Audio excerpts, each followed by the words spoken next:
Welcome back to Chelsea, and it's Friday. And I can't believe the show is nearly over. What an incredible year it's been, Angelica. It's been amazing. So many fantastic gardens giving us ideas to recreate at home. Absolutely. I've really got the gardening bug this year, and I can't wait to hear all the tips our fantastic team of experts have for us today. So, for the final time from both of us this week, welcome to the RHS Chelsea Flower Show 2023.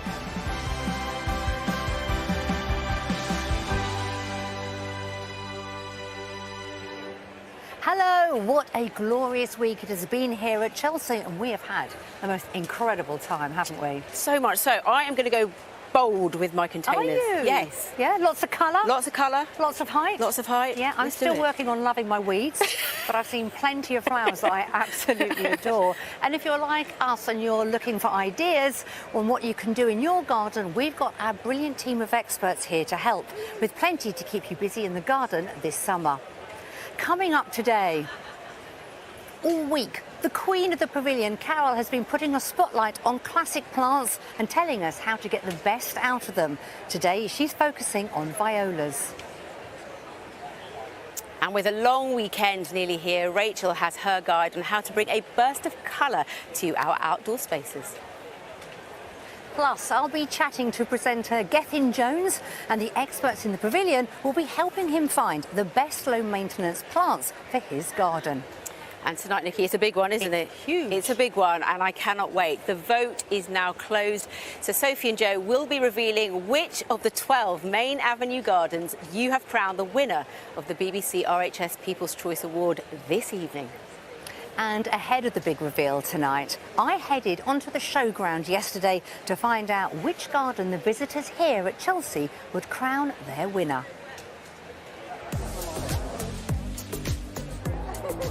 Excuse me, sir, while you're taking photographs. Do you love this garden? I do indeed, yeah. And People's Choice Award, do you think this may win? It's definitely up there, isn't it? First impressions, what do you think? I think it's lovely. Yeah. Beautiful. I mean, I'm not an expert, but it is lovely. Do you think this picture might win? I think it's absolutely gorgeous. Now, what do we think of this garden? This is We Cliff like it. West's We garden. like it. Why does it work for you? Because it is busy, there's lots going on. The amount of insects and pollinators in this garden is incredible.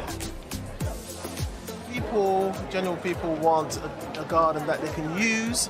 Yeah, not just like a museum piece. For me, always is something your heart, your soul, your spirit, something easy access. But we're opening it up to the people. Do you think this stands a good chance? I mean, we've only seen one, but I think it's lovely. Certainly, it would be up there for me, but I can't really judge. Haven't seen the other ones yet. What's your favourite garden? Is This it Mark? one. Is So it? far, I've only seen 4 so far, but this one definitely. And why does Mark's garden work for you? It's down to earth. Yours going to go to Nurture.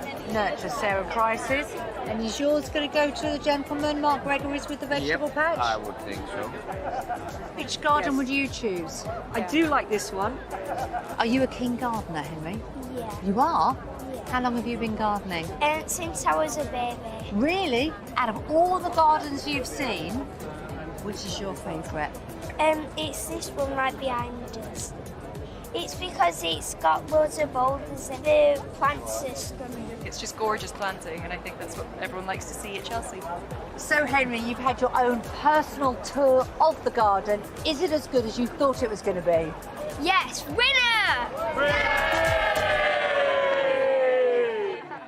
From entertaining at home to wowing with a water feature and adding a touch of beauty to our boundaries. All week, Toby has been showing us how you can transform your garden by taking inspiration from Chelsea. Today, he's telling us how to make our gardens real showstoppers. The designers here at Chelsea have really pulled out all the stops. But as big and brilliant as the gardens are, there are plenty of neat little ideas here that could give your garden the wow factor. This is Chris Beardshaw's garden, and the most dominant feature are the temples. But the showstopper for me, the one that literally stops you in your tracks, is this. A maze of Irish moss on the floor. It's growing in cracks in the paving. And it has a really big effect in the way you feel about this part of the garden, because as you walk into the temple, it slows you down, and that means you're more likely to take in the views. If you're laying a new patio, leave little gaps, fill them with soil, and then just plant them up with the moss. And if you've got an existing piece of paving, particularly one where the mortar's already cracked and falling out, well, trowel them out, add some soil, and then it creates a more informal look. It's so striking, like a living rug that ties this outdoor room together. And it's so simple, it's something that you could do at home.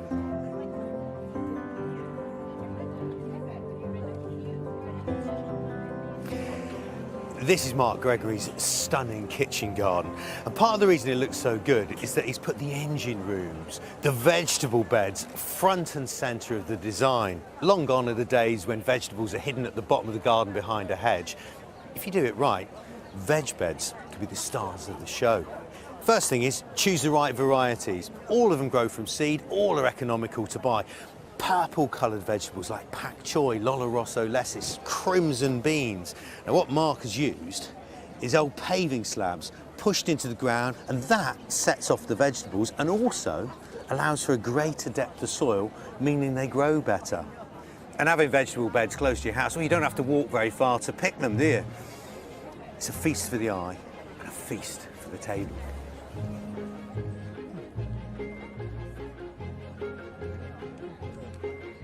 The most economical way to have a show-stopping feature in your garden is to grow your own. This is Sarah Price's design, and the planting is just beautiful. But the standout flower is this. It's the only one of its type in the whole of the Chelsea Showground, and its Latin name is Beschorneria jacoides, because this is a top show-offs plant. And I should know, because I got it in my front garden at home. I mean, look at it. Just extraordinary. And if you grew an exotic like this in a sunny spot in your garden, you'd get the neighbours talking. But show-stopping plants aren't just about the visuals. This plant stops you in your tracks because it's so scented. It's Elaeagnus quicksilver. And although the flowers are small, my gosh, they pack such a sweet perfume punch. And part of the reason it's so pungent is that it's planted against a wall. It's such a simple trick to copy. Put your fragrant plants near the walls of your house, and their perfume will build throughout the day and spill out onto the patio when you're out there in the evening. Yeah, that's how you get show-stopping scent. Some brilliant tips from Toby there. Now, I'm on one garden that has been grabbing everyone's attention all week. Transcendence has this incredible 6-metre tall structure and blew me away when I first saw it. Now, the structure and the planting they've used creates a calming yet uplifting space, and there are plenty of ideas that we can use in our own garden. So it's lovely to meet Andrew and Gavin, the designers. Congratulations. It's just a fantastic space, really calm and peaceful. How have you managed to capture that atmosphere here on the corner of Main Avenue? I think by just having a fairly simple palette of materials and planting.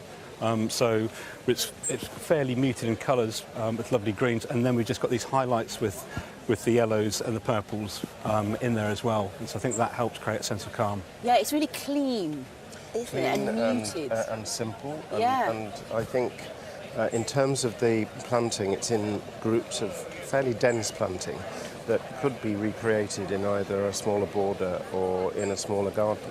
And we've used gravel as a surface that you can walk on, but also plant into to create a kind of randomised pattern.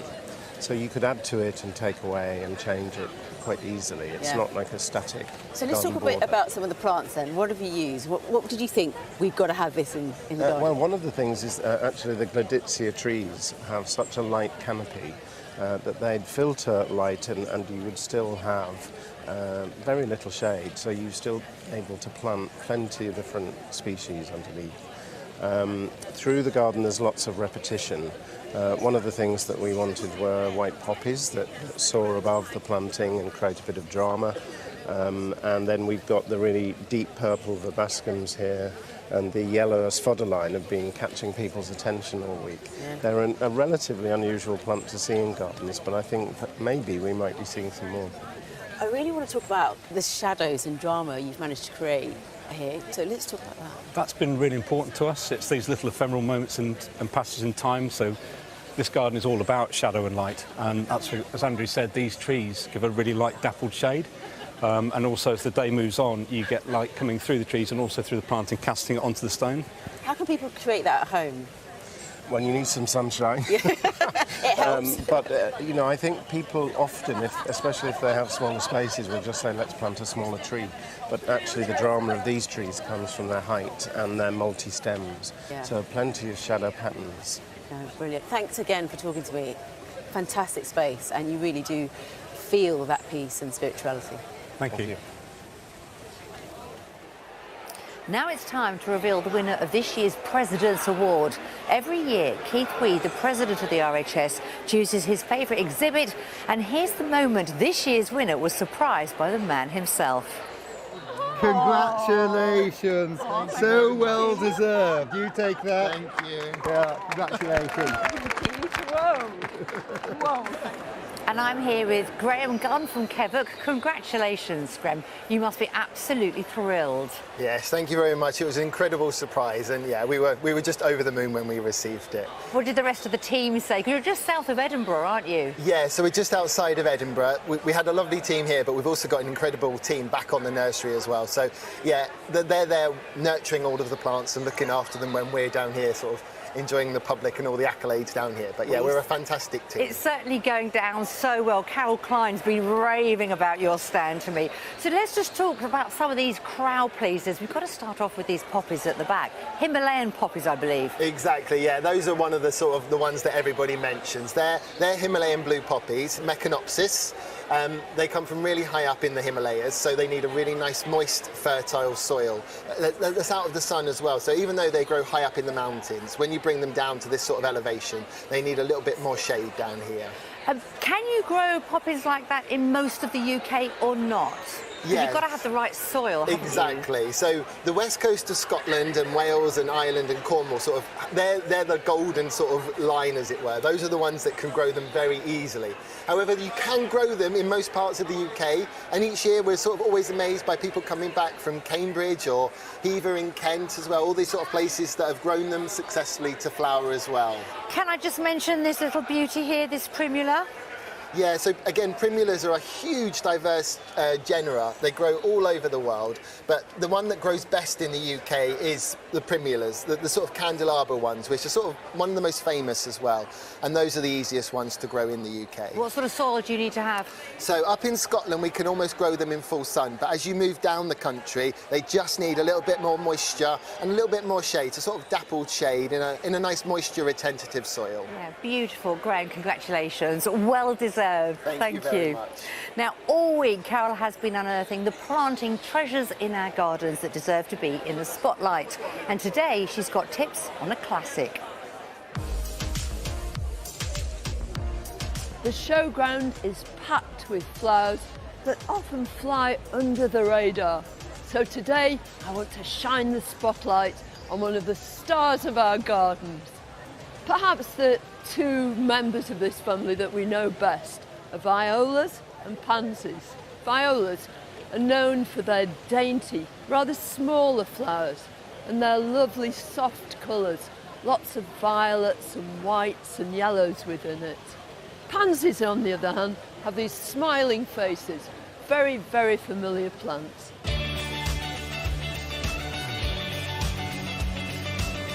This is the Victorian viola stand.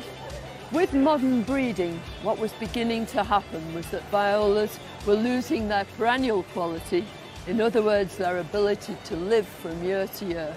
So this nursery has gone back to older varieties, crossed them, and this is their new introduction for this year. This is a selection called Bridie, and I think she's beautiful, and she's got beautiful scent. They'll flower from April right the way through till September, October, especially if you deadhead them. Just nip the flowers off when they've died back, right back down to the first set of leaves. This is Viola cornuta, and it's a variety called Borton Blue.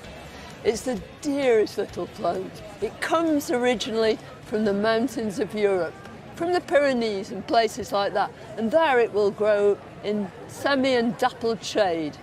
It's an absolutely lovely and very, very easy plant to grow. It'll spread gently around, which makes it excellent ground cover. Because it's a species, you can grow it from seed and have more of these beautiful plants. We've got two native violets. The one we're used to seeing is the dog violet, but there's another one that's a bit more special. It's called a sweet violet. Here it is, tucked into this gorgeous garden. There's a different viola from across the Atlantic Ocean. It's Viola labradorica. Funnily enough, it comes from Labrador, and I've got a little plant of it here. It's got really deep purple foliage, absolutely beautiful, and it flowers a bit earlier than Chelsea, so by this time those flowers have turned to seed. But you know, whatever garden you've got, whether it's in sun or shade, town or country, there's bound to be a viola, at least one, that's perfect for you.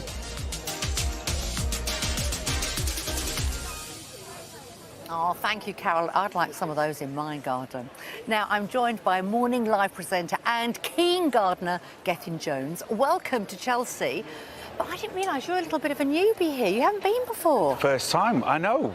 What a privilege to be here, and how beautiful it is as well. It's everything it's lived up to be. I've done quite a few of the other RHS events in Hampton and Tatton Park, Cardiff, when it came to Cardiff, but never Chelsea, so great to be here. It does take your breath away as you walk through, doesn't it? It's amazing. I don't understand how they get the gardens in here. That's what blows me. It's like they've been here forever. Absolutely. 18 days to build gardens like this. Yeah. And in the Great Pavilion, they sort of come in 3 days beforehand and it's transformed. It's superb. Now, we know quite a lot about you, Gethin. You know, you're on our TV, we've seen you on Strictly, but what I didn't know is that you're a keen gardener. Yeah, well, I don't know if I'm the best at this kind of stuff, but after finishing uni, I didn't really want an office job, so an next-door neighbour was moving, and the garden was a mess for the incomers. So I was like, well, I'll clear it for you for, you know, a 10 or a 20 quid. And before I knew it, someone else asked down the street, and then someone else around the corner, and we had this little business. In the end, I remember employing my friend Rod for £4.50 an hour just to clean these gardens out. So we called it Geth's Gardens, or Gerddi Geth in Welsh, and we made a bit of pocket money over the summer. Lovely. You weren't tempted to take it on? I just think it's a different skill. Just walking around here. I mean, I used to clear the gardens out, but these designers are just phenomenal. Yeah, this is another level. I just don't understand how they do it. It's beautiful. But what's so brilliant, I mean, any of the shows that you can get to, if you can, just watching it is the take-home, how you can create little pockets of this, because you've just moved house. That's why I'm here, you? exactly, yeah. I've sort of always lived in flats with small spaces, which is fine, because there's lots you can do with that. But now I do have a garden. It's quite minimalistic. I definitely need some help, for sure. So have you gone from a balcony garden with containers to actually starting from scratch? Yeah, well, our Morning Live balcony is quite a small space, and Mark Lane, who's well known to Chelsea and to us as well, has got great advice on the smaller spaces. I had tomato plants for a long time to entice the bees in, which was something I became quite passionate about. But now I've got the garden, I have a bit some more options. But I have a bit of dilemma. It's sort of at the back of the garden, it's just a fence. I think you were there a few years ago, weren't you, in your garden? We were talking about it, and it's just what you do with it, because we sit out and you're just looking at a blank fence. Yeah. Blank canvas, great.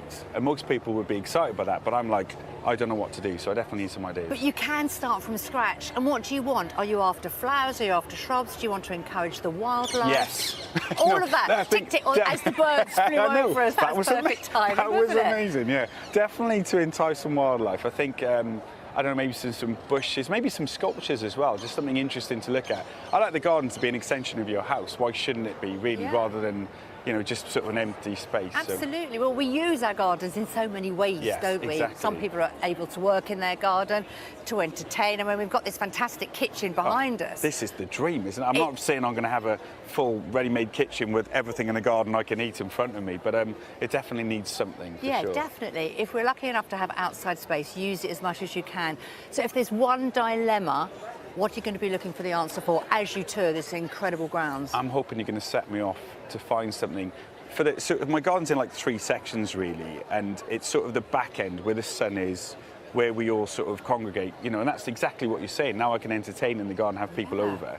It's just having somewhere nice to sit, something to look at. So whether that is some shrubbery, some hedging, maybe a sculpture, something like that I think is probably Quite a long list. Is it? You've got your work cut out, That's but you're going to lot enjoy to it get though. through. Great homework, and hopefully you'll be taking some plants home at the same time as well. Gethin, as ever, thank you very It's much. lovely to see you. Now, here's what else we've got coming up for you at the Chelsea Flower Show 2023, an event supported by the Newt in Somerset.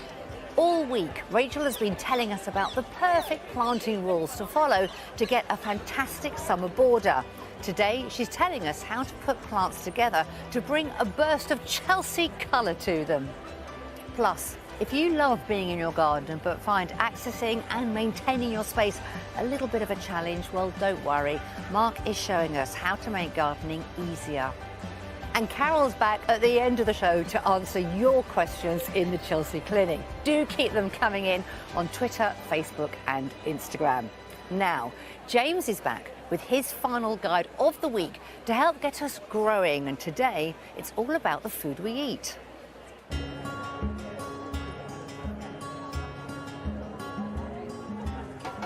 You know, when I was growing up, every horticultural textbook would have this illustration of the ideal garden. And they were all largely the same. You'd step out of your back door onto a perfect patio with really neat bedding plants. There'd be a long stretch of lawn. And then hidden right at the back, next to the compost bins and the garden hose, would be your edible patch. There was this unspoken rule that you couldn't possibly have a garden that was both edible and ornamental. Well, thank goodness times are changing, and designers at Chelsea are really showing that you can have your garden and eat it. I've fallen in love with the School Food Matters garden, and that's because it might be dripping in pure Chelsea aesthetic gloss, but at least 80% of the plants that make it up are edible. And I'm talking proper meat and two veg.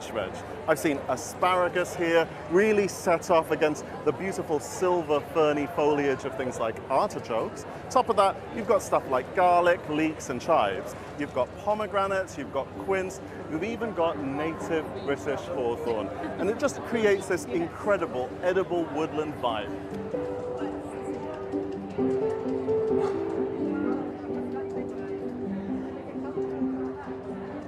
Neil, the theme of food forest just seems to be coming up over and over again at Chelsea.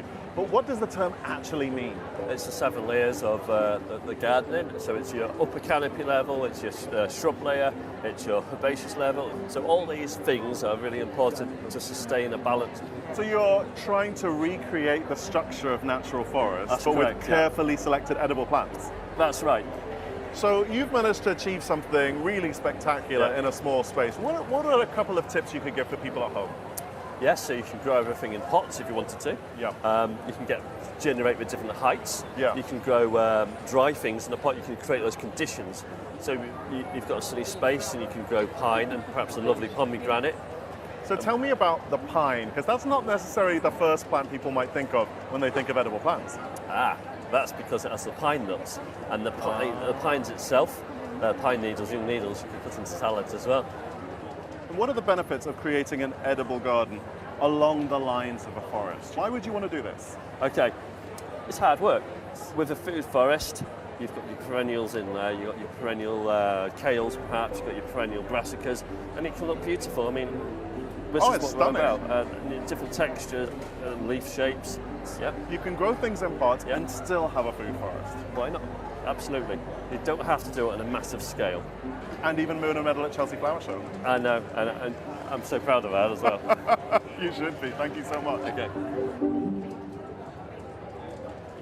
Thanks, James. I'll definitely be trying to grow some of those. Well, over the summer months, we're all going to be spending hours in our gardens and the great outdoors, creating memories that we want to cherish forever. And a great way to capture those magical moments is to turn them into pieces of art. Louise Condon is an expert in ceramics and has a few ideas of what we can do. Welcome, Louise. Hello, Angelica. Thank you very much. This is all really beautiful, Oh, thank you very beautiful. much. So tell me a bit about this process. People send flowers through the post, or I grow a lot of flowers in the garden. I do a lot of foraging down my local sort of cycle track, just capturing the seasons or specific moments. So this one's been made with a wedding bouquet. So someone sent you their bouquet and wanted to remember that moment. From a special day, flowers, so just yeah. captures that sort of moment in time, really. So you can make jugs or vases, wall plaques, coasters, dishes. anything really, isn't it? Which is really, really good. So how do you do it? So you push the flowers into the clay before you construct the shapes, and then you get this lovely sort of depth of texture from the beautiful plants. Yeah. Now, obviously, this is your profession, you do it so well, but we can do this at home, can't we? Yes, so you can sort of pick up some clay, air drying clay from your local craft store, and collect your plants, push them in, and then let them dry out, ready for painting. Excellent. Well, Louise earlier did a step-by-step guide, so you can do this at home. So this is how we prepare the clay. Take it from your packet, pop it onto your cloth to remove any sort of dampness. Get yourself a couple of even sticks. Roll the clay onto your cloth. Turn it over just in case you get any sort of stickiness and it gets stuck to the cloth. That puts people off. And then you're ready when you hear that sort of noise. Get your template, biscuit tin lid, anything that you've got around the kitchen, just slightly push it in. Just as a guide, get yourself a few stems from your garden, nigella, lovely and textured, some cow parsley, quite seasonal, and some grasses, and some bunny tails. Create your composition. I quite like mine to stay in the centre of the shape. Pop those on, they can overlap, they can be separate. Roll them in, just to sort of secure the space. Pop your sticks out the way, roll again, you get a nice deep impression there. Peel your flowers out. Sometimes they might get stuck into your clay, so you could use a pair of tweezers or a little knife just to pick out the extra bits there. Leave that for a couple of minutes to dry off. Pop your template back on. Get a craft knife or a knife out your kitchen drawer. Cut around your shape.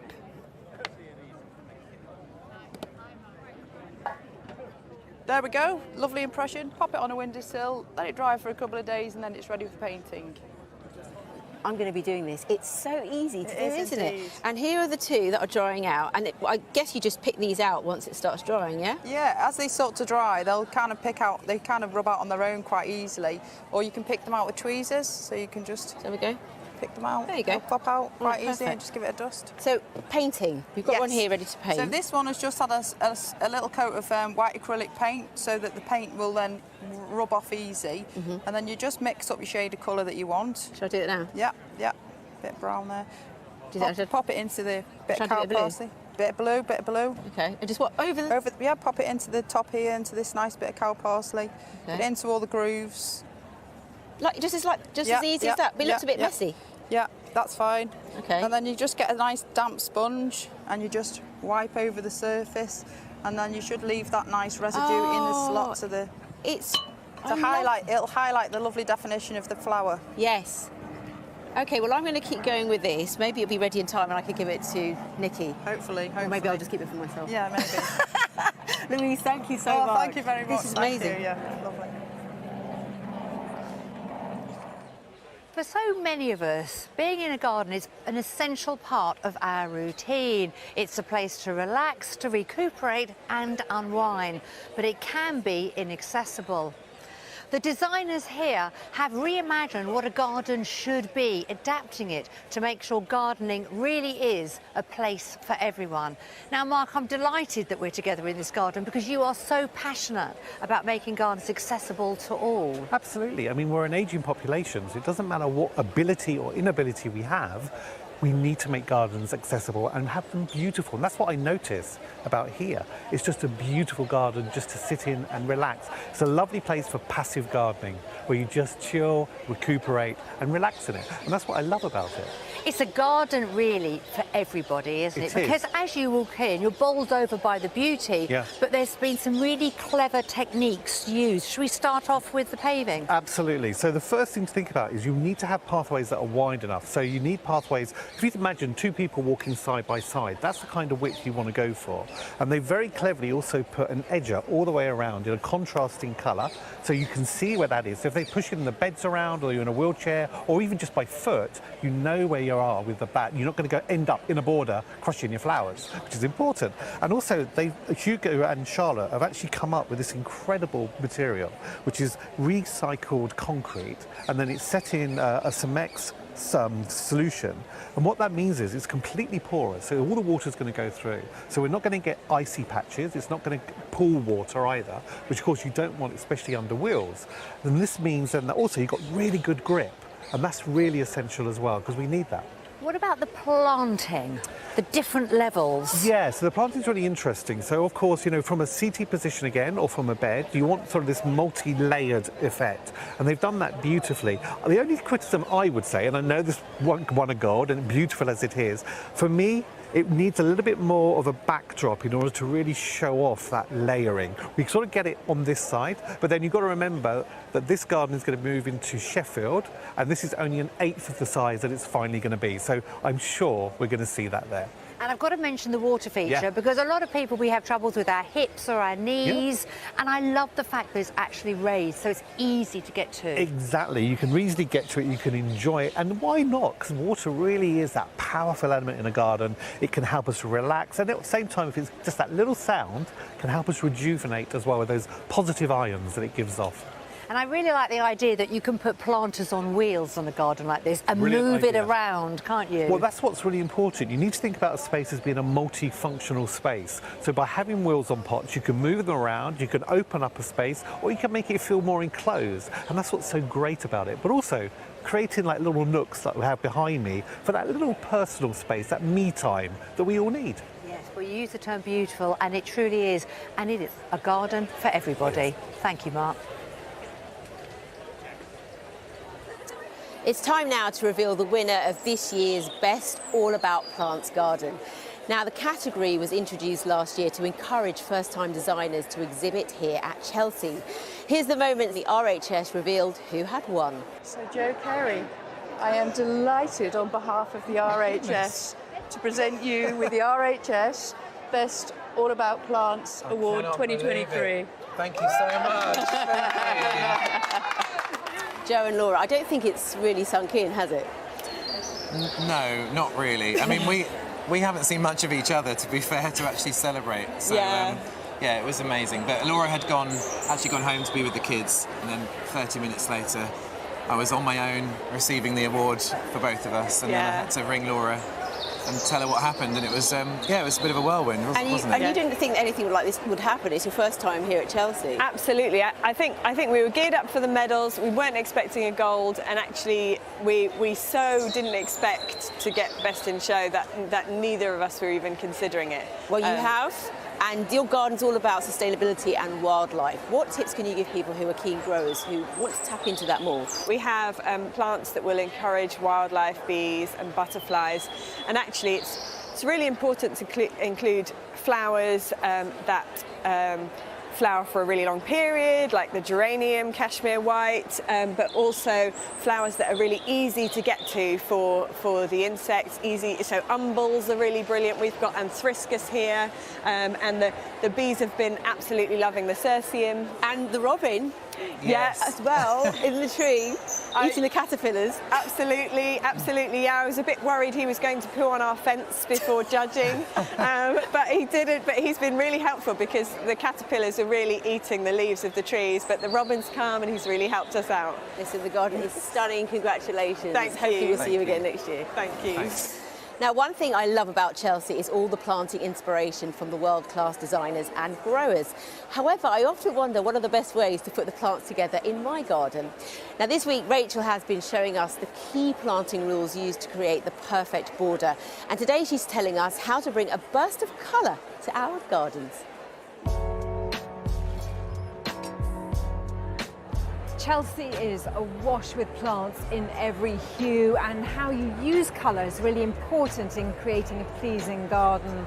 And this display is a kaleidoscope of colour. We've got these gorgeous candelabra primulas in different shades of pink and gold. There's a little corydalis, which is ice blue, and then this lovely purple of the Iris sibirica.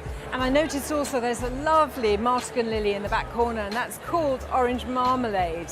And it's quite important when you're placing plants as well, just to remember that if you keep cooler, paler colours at a distance, they'll give the impression that the space is bigger than it is. That's quite a good trick. Sometimes the colour even changes on a single plant as the flower matures. This is Rosa mutabilis. In bud, it's this sort of corally orange, and then it opens fully to this soft pink. Absolutely beautiful. Colour is a wonderful thing.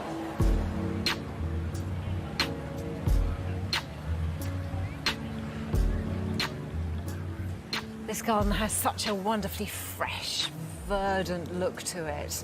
And these cool colours are very calming because they have a shorter wavelength, and that means our eyes don't have to work as hard to see them. But it's so effective in just creating an atmosphere. Lots of beautiful things with the white flowers, the Viburnum opulus, almost like snowballs, and things like the Achillea, that's very pale down here. And of course, it's not just the flowers. There are the lovely white stems of the silver birch. And of course, a whole palette of different greens in the foliage. So the whole thing makes you feel relaxed and invigorated somehow at the same time. Plants and pollinators have developed a relationship. So the flower produces nectar and pollen to feed the pollinators, and in return, those insects actually pollinate the flower, they set seed and create the next generation of plants.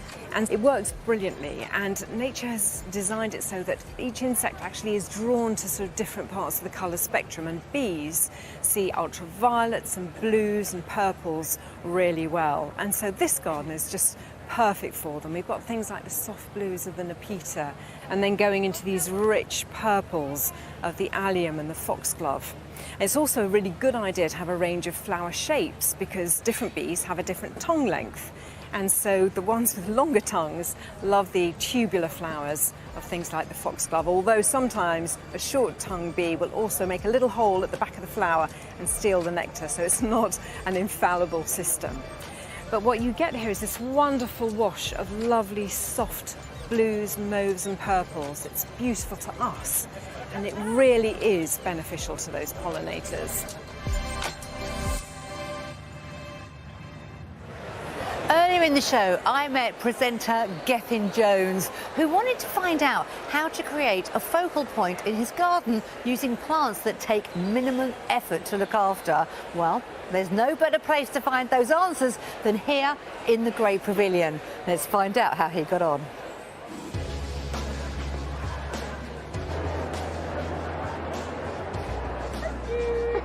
You're welcome. Have a lovely day. See you later. Lovely. See you later. So many colours, so many different options, but I've got my eye on something particular.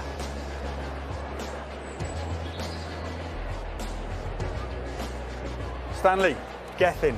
Hi, Gethin. Lovely to meet you. And you. I've had a good look around Chelsea because I've got a little bit of a dilemma in my garden, which I'll come to in a second, but I couldn't help be drawn to what you have here, this beautiful topiary. These animals almost look like they come into life. That's the idea, I guess. Well, that's the gift of our sculptor.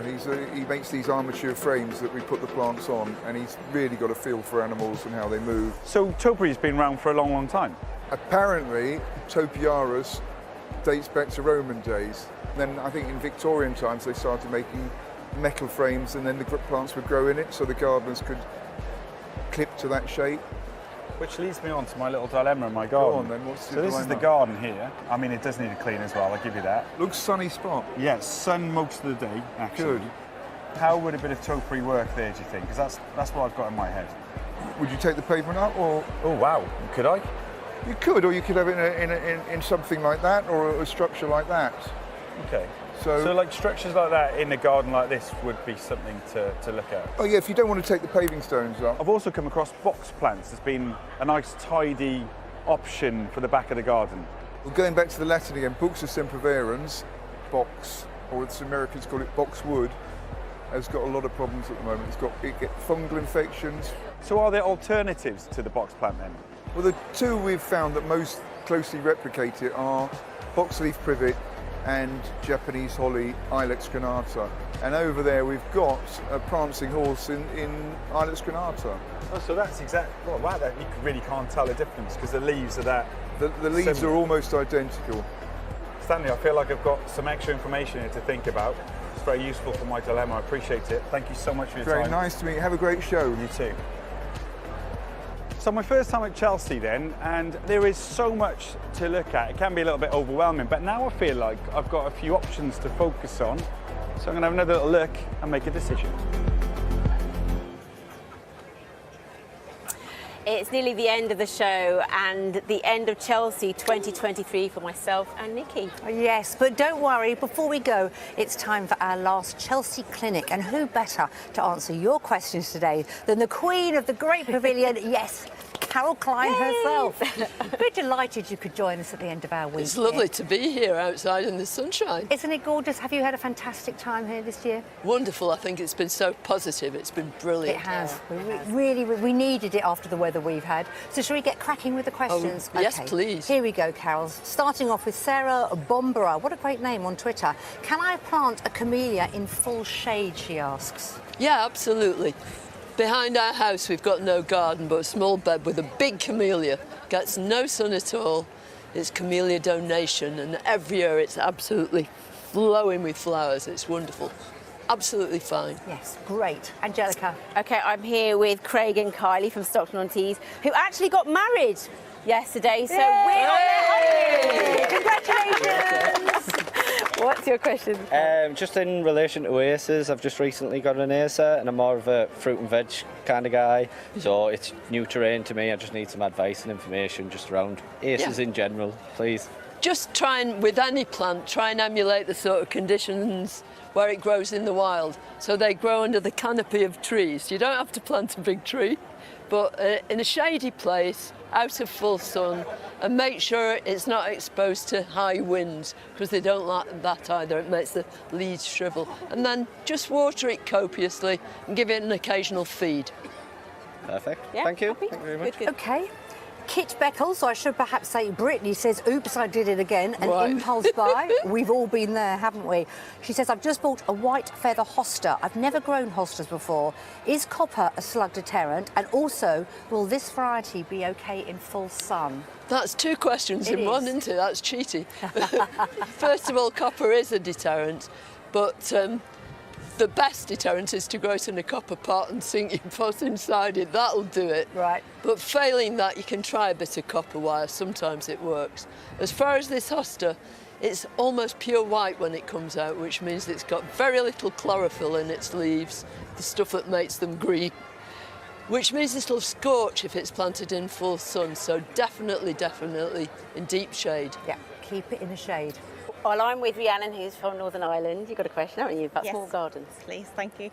I have a yard, it's purely concrete, and I'm looking for some advice on containers for the cottage garden feel with the flowers and the foliage hiding everything. Yeah. Can't do anything about the concrete, but I love the hair. Thank you very much. I think if you want cottagey garden feel, just plant exactly the sort of plants that you would grow anyway in a cottage garden. So astrantias, loads of herbaceous perennials, mix them with lots of soft grasses too. Grow them in soil-based compost in your pots, because that'll keep them going for ages. And what's more, they'll go on year after year after year. Perfect. Thank you. Oh, that's lovely. Colourful hair, colourful outfit, colourful containers. Yes. You're good. And what do I have to put into my tanks, first of all, when I plant? Holes. I'll do that. Lots of those.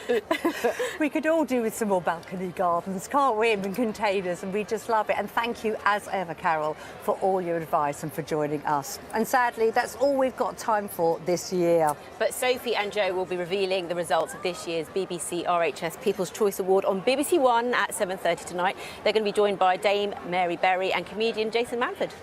Carol, of course, is going to be back on BBC Two, aren't you, with Monty and Joe at 8 o'clock tonight, where actress Caroline Quentin gives us a sneak peek at her stunning Devon garden. And a massive thank you for joining us this week. We hope you've got the gardening bug and have a great summer. Absolutely. Till next year. Bye-bye. Bye.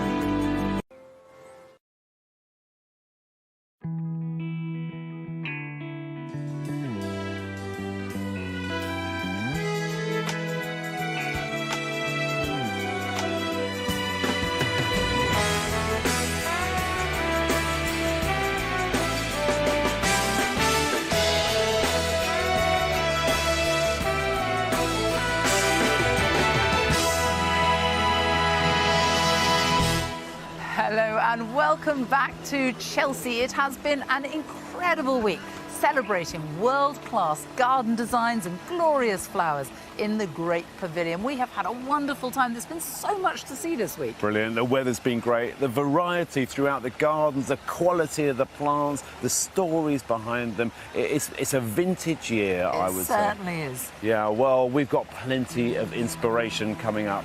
Here's what's on the menu from the RHS Chelsea Flower Show 2023, an event supported by the Newt in Somerset. Dame Mary Berry is over in the Great Pavilion, finding the perfect flowers to help you create stunning displays for inside your home. We're catching up with comedian Jason Manford about how he's combined his passion for theatre and gardening to create a show-stopping space. And with summer on the horizon, Francis is telling us about the herbs we can grow at home to create some rather nice Chelsea cocktails. Fancy one of those, Joe? I think we deserve one. I think we definitely do. And tonight, the moment you have all been waiting for, we'll reveal your winner of the BBC RHS People's Choice Award. But before we tell you who's won, JJ Chalmers has been out onto the showground to find out who the visitors here at Chelsea would crown their winner.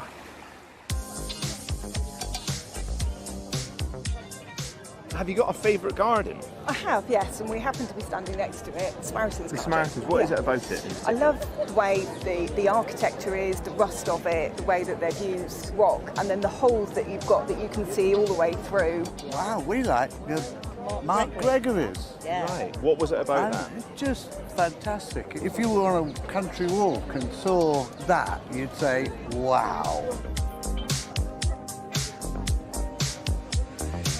Have you got a favourite garden that you've seen? I really like the Maloma. Really? How come? It's peaceful.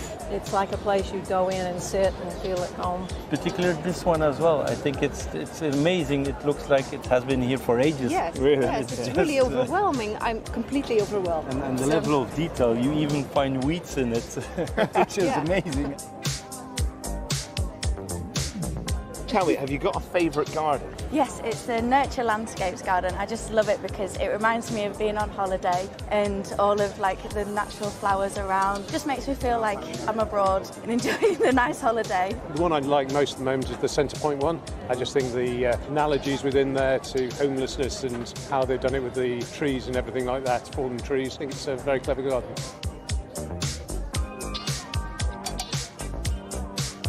Within the People's Choice category, do you have a particular favourite garden you've seen? Yeah, I would say the Horatio's garden. It's really accessible, so it's got special flooring that's smooth for wheelchairs and people with mobility aids, and everything's at the right height so you can see everything and look around. Yeah, it's really good. Have you got a particular favourite show garden you've seen? It's the Balanced garden for me. I think it's understated and feels very subtle. Doesn't feel contrived in any way. It's just something very natural. It's not just on Main Avenue where you got to vote for your favourite garden. You have also voted in your thousands to crown the best small gardens here at Chelsea. First up was the RHS People's Choice Best Balcony and Container Garden. Helena Pettit from the RHS surprised the winner earlier today. Oh my congratulations. There we go. Oh, well, another basket drop. Thank you. Very well done to them. Well, the second category that you voted for was the RHS People's Choice Best Sanctuary and All About Plants Garden. Thank you so much. That's incredible. I can't believe it. That's amazing. Thank you. Thank you so much. Thank you. Well, that was the moment they got the award. Harry Holding, the designer, is now here. You missed the moment. You weren't here. I know. Well, I had to keep the business running, so I was in a meeting, but my fellow designer, Alex, on the design team, managed to receive it for us. And there it is. What does it mean to you? Because you are a Chelsea first-timer. Absolutely. I mean, over the moon. We were so thrilled with the garden already. It's come out better than we could hope. And the public seemed to love it. So, yeah, to actually receive this award, it really means a lot to us. What do you think it is about your garden that has chimed so much with all these people that have voted?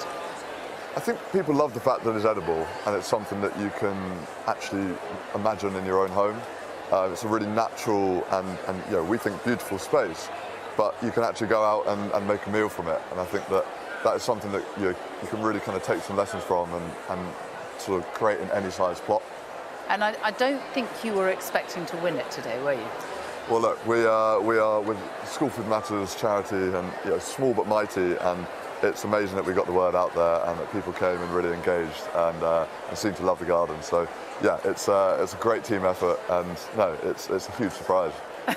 Quite clearly, there, you've got it in your hands now. And does it make you want to come back again? Will you be going for gold and going for another People's Choice, maybe a bigger garden? Love to. Yeah, we can only hope. Maybe in a couple of years' time. Yeah. Well, Harry, absolutely brilliant to have got that award already on your first outing here. Congratulations, and let's hope we see you again. Thank you very much. Now, all week, the designing duo, Adam and Toby, have been in the gardens delving into the key design elements that we can all recreate at home.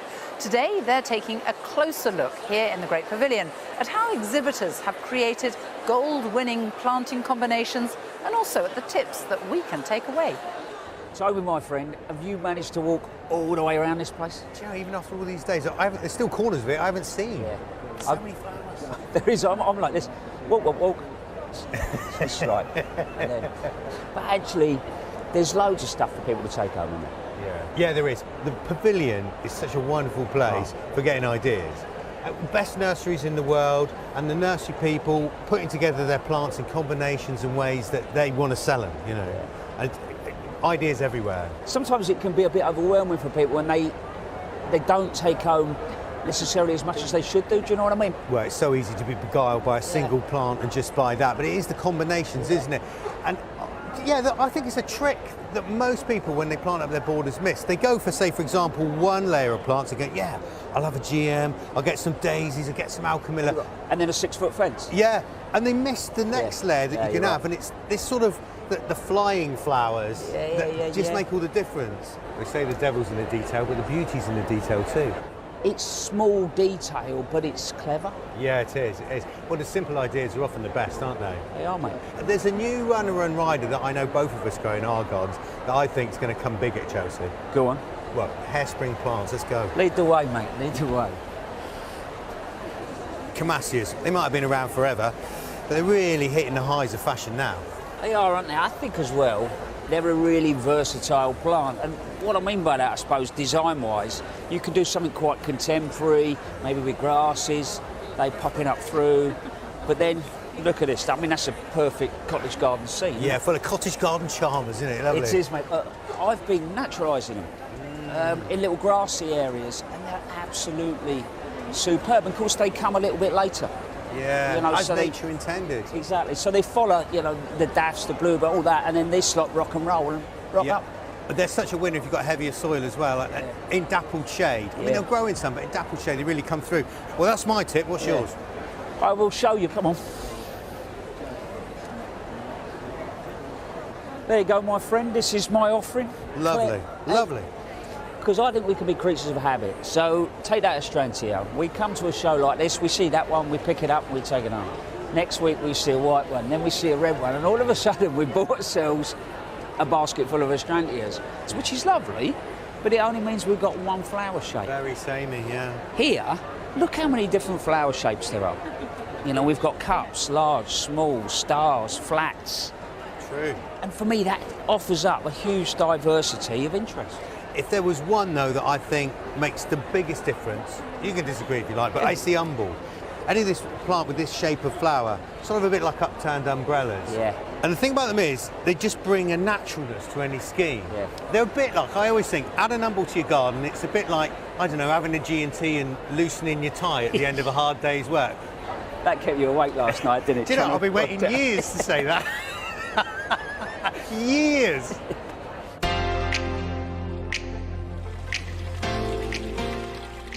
It's not just planting inspiration you can take away from Chelsea. Designers spend hours working on their finishing touches to elevate their gardens to showstoppers. Harry, you're a fashionista turned garden designer. What do you think of this? This is on Chris Beardshaw's garden. It is very stylish, isn't it? It's very stylish. It's very, very opulent. I'm sort of looking at this wallpaper thinking it's such an amazing reflection of the garden, the colours and the floral pattern. And imagine if I was in my kitchen or back room, if I bring this kind of detail in and then look out into the garden, it kind of gives it this seamless sort of indoor-outdoor feel. Yeah, it brings the garden indoors, doesn't it? And then there's this. I love how the leaf detail is there. Look at the reflection of the greens and coming on it. You just got that little bit of opulence and you feel really special looking out. When I'm designing gardens, especially small city gardens, I'm often looking for materials that will help blur the space between the interior and the exterior. So these tiles work really nicely. You can imagine having them in your kitchen and then carrying them out into the garden. And they're also great for covering, say, a garage wall or a breeze block wall towards the end of the garden. You can whack them straight on. And the colour is important. But if it's a dark, shady garden, think about a light coloured tile because it'll help bounce the light around. You cannot help but be drawn to this beautiful backdrop. This charred timber absolutely looks stunning. Now, it's a technique called shisugi band, where the wood is charred and it brings out the preservatives in the wood, but not only does that help it prolong its life, but also gives this wonderful black feel.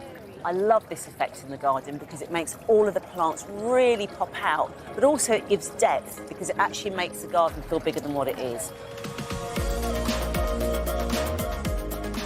And Eric, why not go all out with your finishing touches? I mean, they'll just, it's gone Menage on this, a little bit over the top.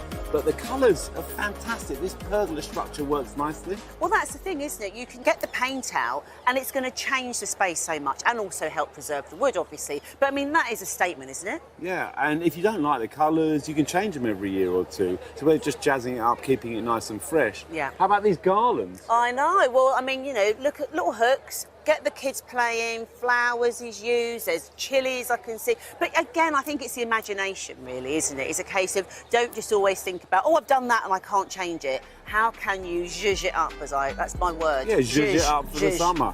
And be confident to do it, yeah? Have a go. Have a go. Have a go.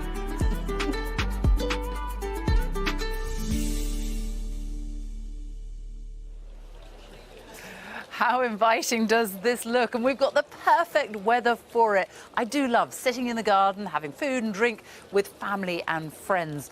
And if you fancy a summer cocktail, Francis and drinks expert Carmen O'Neill have a guide on the ones you can make at home with herbs you've grown yourself.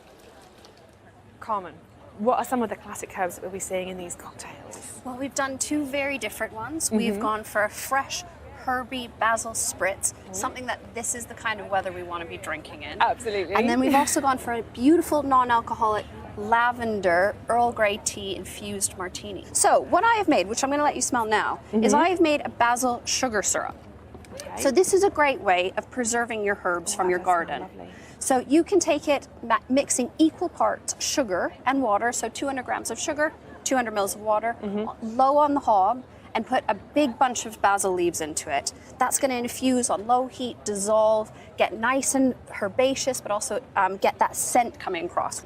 Let it cool down and then pop it into a sterile bottle. Now, I have a London dry gin. We're going to do 50 mils inside your glass.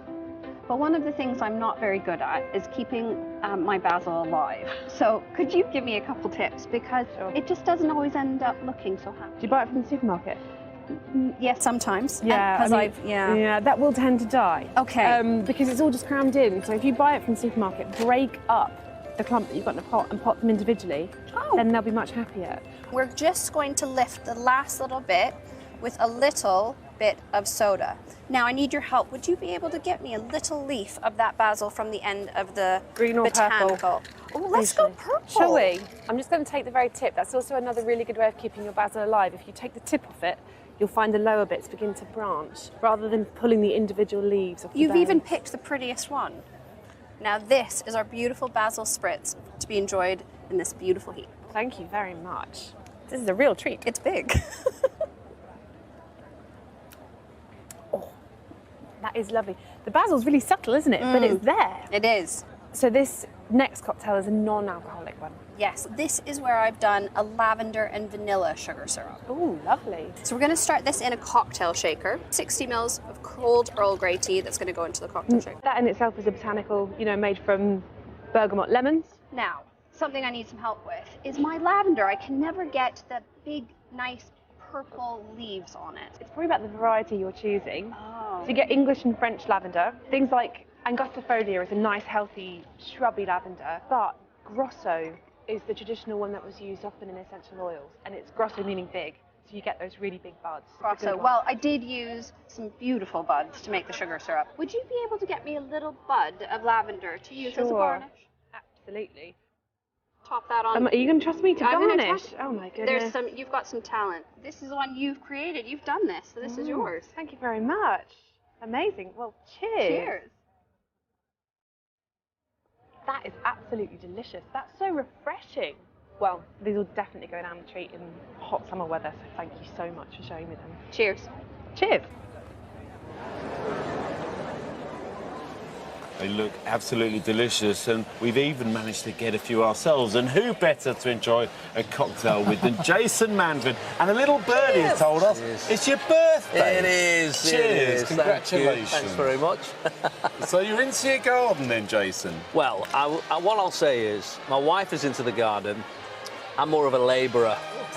I think a lot of people can identify with that. Shovel a bit of soil of a weekend. The division of labour. Yeah, exactly. Yeah, but I certainly like when she's finished it and it looks beautiful, and it's we spend a lot of time in there, and you know, I've got children, so it's a garden it's not pristine. You know, it's designed to be played in. And it's a usable, practical You've got a car in the front and a ship in the back. Explain that.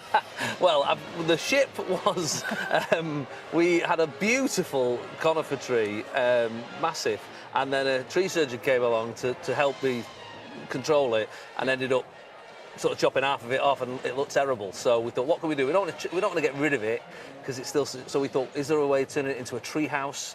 And then the gardener at the time had the idea to build a ship. A pirate ship. Of course. So why wouldn't we? Why Do you know wouldn't what? And I think I was playing Captain Hook at some point. I thought, why not? Let's have a pirate ship. And then in the front garden, I've got Chitty Chitty Bang Bang. That's what was hard to say after a couple of them. And that was, I finished the show and they sold the props off, and lockdown occurred, I think, and I was on an auction site one night, you know, and you know what lockdown was like. The measurements weren't the same as normal, and then one afternoon, there was a knock on the door, and my wife said, "Have you bought a car?" I said, "No, I've not bought a car." And it was this car I bought it off auction. Well, it just turned up. It just turned up. It really is Chitty Chitty Bang Bang. Yeah, it's the actual Chitty, yeah. Wow. And and we're actually it's been, the kids have played in it and it's a lot of fun. And we're actually now thinking, is there a way of turning it into a feature with maybe turn it into a planter, or you know, some wisteria or something. Buy it you know. first and then think about what you're going to do with it later. It's the man's way, isn't it? But gardening for you, your garden for you is very much, isn't it? For your family, it's for your children to use, for you to entertain. Yeah, you know, the kids play footy on the lawn, and we're doing, you know, no mow May. And all that sort of stuff. We've the front was we've attempted over the last 4 years to create a wildflower meadow at the front, which obviously the first time you do it, you think people are looking at the house going, does anyone live there? Like, you know, it's horrendous. It's been abandoned. Yeah. How's it going though? Now it's wonderful, and you know, the bees come in, and we've got lavender around the side of it as well. So Jason, have you seen anything at the show that you've got to have in your garden?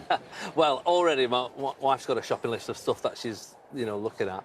I've got to say, that's one of the great things about here is I think sometimes you can, certainly, you know, from the north a little bit, you think, oh, the Royal Chelsea, you know, you can sort of think it's a bit like, but you know, actually there's loads of people here, just you can rock up at one of the stalls, what's that, and they tell you all about it, they're passionate, they tell you about it, and it's just, they'll sell you anything. Oh yeah, absolutely, yeah. But you know, you can sort of say, what's that, can I grow it, and they'll give you some tips on how to do it and all, which is lovely.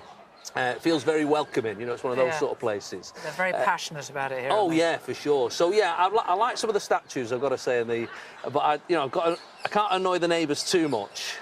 But I'm thinking that dragon one looks pretty good, yeah. That's been sold, apparently, the Griffin. It looks amazing. Cheers, happy birthday. Thank you very much. Happy birthday, and to Joe yesterday as well. Oh, of course. Now, have you ever thought about having a part of your garden dedicated just to cut flowers, to fill your home with? Well, for years, Dame Mary Berry has been doing just that. And she's in the Great Pavilion looking for inspiration for the best plants to use.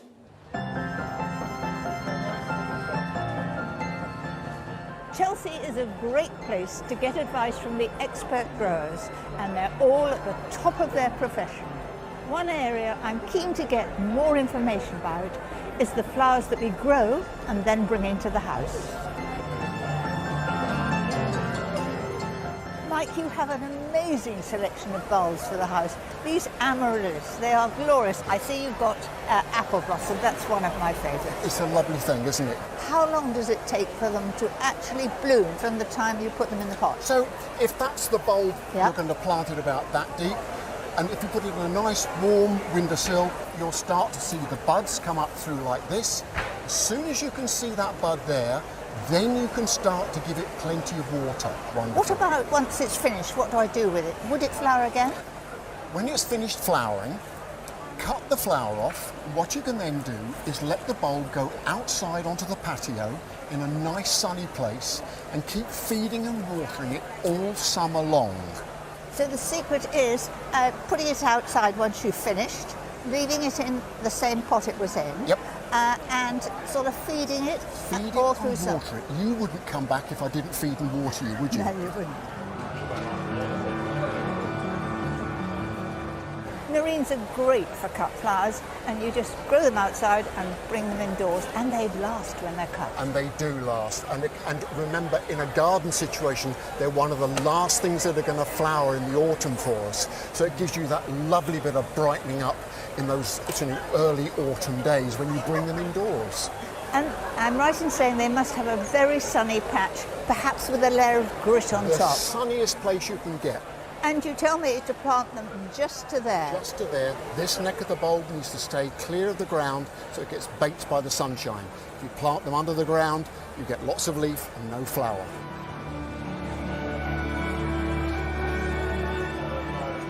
Lara, this is an amazing display, and you're an expert florist. What is the secret of making flowers last? So with your flowers, when you get them home, it's always good to take them straight out of the water that they arrive in, cut the stems at a 45-degree angle and put them into fresh cold water in a clean vase. Which flowers last the longest? I would always say one of the carnations lasts the longest.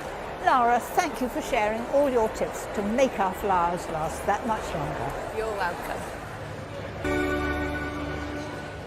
Chelsea may only be for 1 week every year, but it has a legacy that lives on long after the show closes. Many of these show gardens here will be relocated to allow communities to benefit from these incredible spaces.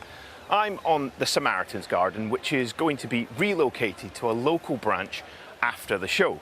The garden is supported by Project Giving Back. It's an initiative that helped these charities fund their Chelsea gardens. Now, CEO Hattie Gowie joins me, and you can tell me more about Project Giving Back. Yeah, absolutely. So Project Giving Back is a philanthropic organisation. We're a registered charity, and we were set up with the sole purpose of funding good causes for charities at the RHS Chelsea Flower Show. We were set up by two individuals who wish to remain anonymous so that the focus is on the charities and they get as much engagement as possible. That's fantastic. Now, this is the second year of a 3-year project. So tell me, where are last year's gardens now? Yeah, I can't tell you all of them. We've got a map on our website that locates them all, but I'll tell you a little bit about Rewilding Britain, which won Best in Show last year. That's gone to Lindengate Charity, which is in Buckinghamshire. And they run garden therapy programs there, mainly for young people and NHS staff, which is really lovely. And it's almost a total recreation of the garden you saw at Chelsea, which is amazing. And then we've got the Alderhay Garden as well, which went to Liverpool. And then one that I visited recently was the Mine Garden, went up to Barrow-in-Furness in Cumbria with Andy Sturgeon, and that's been a really special relocation project. Tell me, why is it important that these gardens go out to the community? I mean, I think I get really excited because when I see the gardens at Chelsea, I know where they're going and who they're going to go on to benefit. You know, in the case of Mind, that garden went up to somewhere, a site that had been derelict for 50 years. They had the first volunteers onto that garden were the asylum-seeking community who had never met anyone in the community, and they formed friendships over that planting period.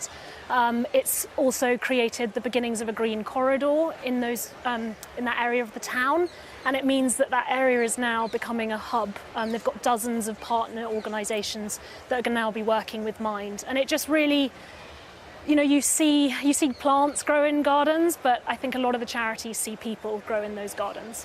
Oh, wonderful. Well, thank you so much, Hattie. Thank you. At the start of the week, the judges had their say on the best show garden, and then the baton was handed to all of you. Yes, it's the moment you've been waiting for. It's time to reveal who you've chosen as the BBC RHS People's Choice Award winner. Earlier today, we were joined by Helena Pettit from the RHS to surprise the winning designer. We are here. We have the award. The great thing about this garden is there are plenty of lovely places to hide. So the person we're about to surprise has no idea we are here. Let's go. Well, who better to talk about arts and crafts being incorporated into our garden than Chris Beardshaw. Chris, you've got a lot of materials and a lot of detailing, and you got a gold medal. So the judges obviously... Excuse me, this has nothing to do with arts and crafts at all, Chris Beardshaw. I'm sensing a slight diversion. Congratulations. You have been voted the BBC RHS. Well done. Thank you very much. There we go. I feel as though I've been stitched up. It's not for the first time, though, is it? Let's face it. Well, thank you very much. I mean, well, I'm lost for words, which, as you know, is a rarity. But well, thank you to everybody who supported the garden. All of my team who just worked tirelessly. All of those people who appreciate a nicely curated garden, somewhere where you get that sort of transformative space, and of course everyone who's been touched with myeloma. What does it mean to you, though, to get the People's Award? It is the most important. I mean, over the years, it's a 10th gold medal. I can't remember how many People's Choices we've got, but it's quite a few, and it's always the most important because that's what we're here for. We design gardens for gardeners, for people, and to provoke that sort of reaction. So if people have walked by or seen it on your coverage and enjoyed it and loved it, then I'm thrilled. Well, I think everybody loves it, and it's a very important message you're getting across. And yes, that means it's resonated with the people who've come to the show, all the viewers at home. You know, it means that they've picked up the phone and they've gone online and they've actually voted for you. Well, I think I said to you earlier in the week, I didn't expect to get a gold medal, but this was even less expected. Oh, well, it's very... Isn't it your 13th garden here? 13th garden. And, definitely not unlucky, was it? Well, no, and we keep saying that's the last one. I've heard that so many times. It's definitely the last one. This is definitely not see you the next last. year. See you next year. Well done. Congratulations. Thank you very much. Thank you very much. What a wonderful end to a fantastic week here at Chelsea. We'll be back with our highlights on Monday evening at 8 p.m. on BBC One. And I'll be joining Monty on BBC Two shortly with more inspiration for your garden. So see you there. Bye-bye. Bye-bye.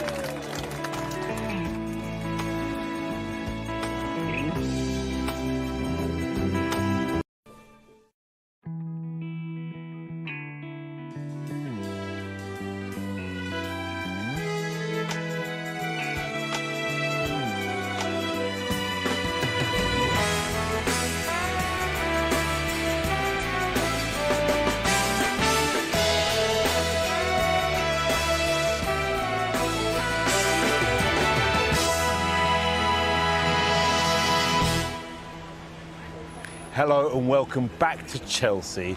It has been an incredible week celebrating the best the horticultural world has to offer. I always feel with Chelsea that it is this unique combination of, you know, gardening advice and you take notes and all that sort of stuff, but it's a show. Yeah. It's a performance. Yeah. You know, It's the like going to catwalk the of garden design as well. Yeah, it's like going to the theatre. It's fun. Yeah, and I think that element is really important. Yeah. It's, you know, gardening can just revel in itself, and just, I love that sense that everything comes together. Ta-da! Yeah, You know? and at this time of year as well, you know, yeah. it's such a beautiful time of year. Well, we've got plenty coming up this evening to inspire you as we head into the weekend. Adam has his final design guide of the week, explaining how you can create a beautiful space at home that not only benefits wildlife, but is also a sanctuary for you to enjoy. Carol's back with her guilty pleasure planting guide, telling us about the classic flowers that can breathe new life into your garden. And I will be chatting with the actress and self-proclaimed passionate gardener, Caroline Quinton, about her love of Chelsea after she invites us to her own garden in Devon. First, just a few moments ago, Sophie and I revealed who you crowned the winner of this year's BBC RHS People's Choice Award. Let's take a look. Well done, congratulations. Thank you very much. Hold it in the air. Thank you very much. Well, Monty, you can see why this won the People's Choice Award, because it's a garden, and it's accessible, and it's relatable to, and it's beautiful. It's very beautiful, and immediately, Simon, we're standing here with these lovely grass falling and spinning, combined with the fluffy peony. Now, they're not an automatic combination, but it works. Yeah. It's pleasing. Chris has got form on this. He knows what he's doing. Of course he knows what he's doing. He knows He's how a to master create of planting. that sort of softness and relatability. It's calming, it's tranquil, there's lots of vistas, views through it. So See, your that's eyes being drawn. Yeah. It's beautiful. From here we've got 3 vistas, and I know that the public can't get onto the garden, but from outside there are vistas through the planting, drawing the eye into key areas as well. But this garden is also a journey, and we paused there, and then we're led on. Yeah. And a simple journey, and the planting, you feel completely immersed in the planting all the way through this garden. And I think, you know, the myeloma story is of hope. OK, it's a very serious thing. But this idea of appreciating the moment, of appreciating beauty, of just life can be very tough, but there is exquisite beauty, and we've got it here. There is, and even things like the details of this water feature, the sound is really important, and I love this view. This is my favourite view back through the garden when it's backlit, the ferns and the iris, and it's very, you know, there's a generosity about this garden that I love, and I think that that's what everyone related to. Yeah, no, I can absolutely get that. Well, this was the people's favourite. But there are many areas of Chelsea that the public don't get to see, and Rachel and Eric took a tour of the showground to reveal the hidden Chelsea.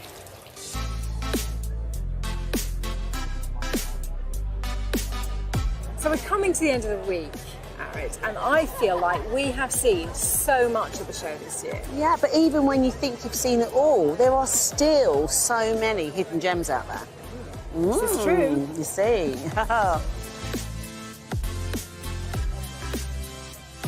Eric, have you seen this? No, okay. On the roof of the RSPCA garden, and there's this lovely, well, it's a green roof, but not sedums and the things you'd normally expect. I just love that there's so many flowers. The thrift, the little erigeron, there are thymes around the edge. It's really unexpected, actually, which is lovely. But I can see that they've planted into waste material, which is good. And also, if it rains, you'll get these little ephemeral pools, which is perfect for wildlife. It's so lovely. Ephemeral pools. Ephemeral pools, madam. I'm teaching you things, you know. Keep up.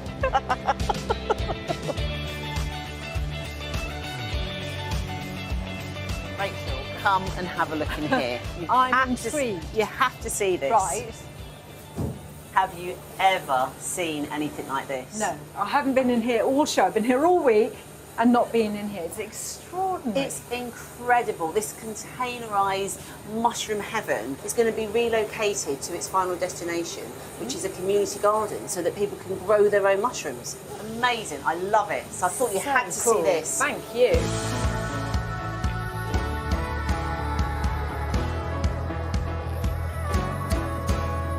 You know, Eric, when you're here at the show, there are just so many things to see. You get a bit dazzled, and then I think you tend to miss things. And I just was stopped in my tracks before, and looked at this combination.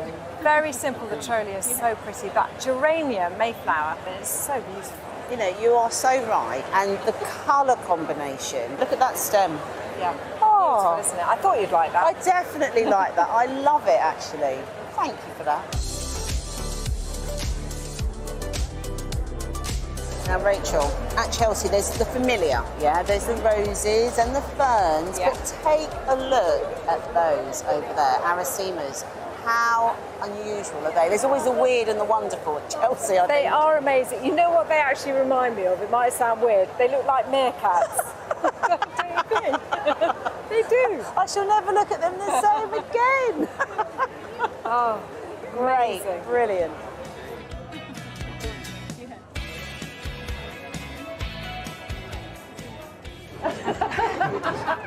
Every day, these lovely Chelsea pensioners have been having lunch every day on this garden. How's it going? We have. Fantastic. What an experience. Brilliant. And you've just got a short stroll home. Yes. Yeah. Well, I should think so, with all these glasses.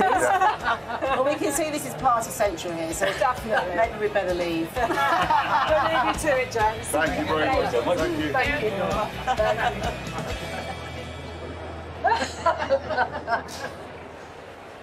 The nurseries exhibiting here at Chelsea work really hard to produce new plant varieties for us all to marvel at, with many potentially becoming firm favourites in our borders and homes over the coming years. The RHS introduced the Plant of the Year award back in 2010. Last year's winner was Symponium Destiny here at Surreal Succulents, looking absolutely stunning. And Nick Bailey has this year's results.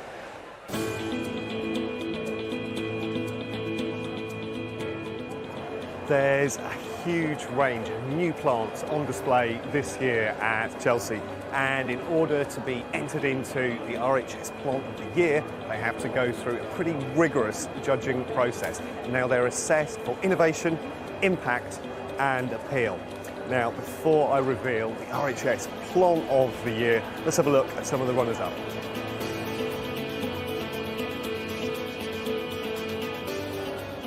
Coming in at third place is this plant. It's Weigela camouflage. Now, it's a really useful, compact shrub. It's got these classic kind of burgundy ruby red flowers which are produced between May and June time. And the thing that makes it quite distinct and different is it's got this darker, interesting variegation around the edge of the leaves, which really sets it apart from other Weigelas.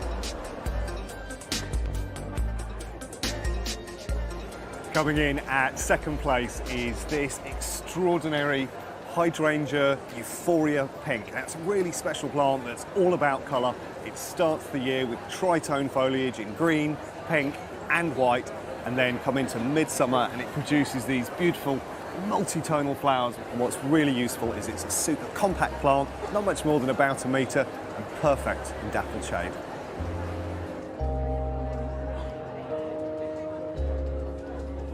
And the RHS Plant of the Year is this. It's Agapanthus Blackjack, and it's the most extraordinary looking plant. Really dense heads and that incredible violet tone. Now, of course, Agapanthus have hugely increased in popularity over the last 30 years. The vast majority tend to be in mid or pale blue tones, but the violet notes to this is really strong globose heads, and the fact that there's masses of buds still to come at the top. I mean, I think it's an absolutely justifiable winner of the RHS Plant of the Year. Chris, I have to say this is a truly spectacular Agapanthus. Beautiful colour, but it's got a special quality as well, right? That's right, Nick. Yes, it actually repeat flowers for 3 months. Lovely, strong stems also, and so a particularly superb plant. Fantastic. And now if people wanted to grow this at home, what are the ideal kind of conditions you're looking for? Well, bred in South Africa, it needs some sunshine, so 6 to 8 hours of bright sun a day. Soil's not really fussy, well drained is good, but one of its other redeeming features is a very strong, stout flowering stem, so it will put up with a good level of wind. Fantastic. Well, I don't think it could be a more deserved winner. It's gorgeous. Congratulations. Thank you very much.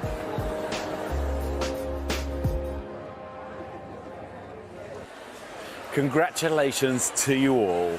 Now, a Chelsea first, a collaboration of 8 nurseries called the Plant Fair Roadshow, and they're working together to make their mark here at Chelsea by highlighting the importance of micro and small nurseries.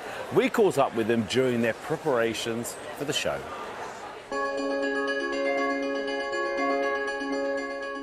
I must have 300 or 400 different plants growing on the nursery this year and lots more in stock in the garden. I specialise in hardy herbaceous perennials. If people ask me what my favourite plant is, I often change my mind. At the moment I'm really enjoying the euphorbias, and then later on in the season I'll really enjoy some of the grasses. My name's Paul Seaborn. Welcome to my lovely nursery here in Sussex at Pelham Plants. We moved here about 15 years ago. It's a lovely woodland edge site, a very relaxing place, a beautiful countryside location. So I've worked in horticulture now for about 20 years. I worked for other nurseries and some really inspiring horticulturalists who gave me the love of propagating and growing plants for myself.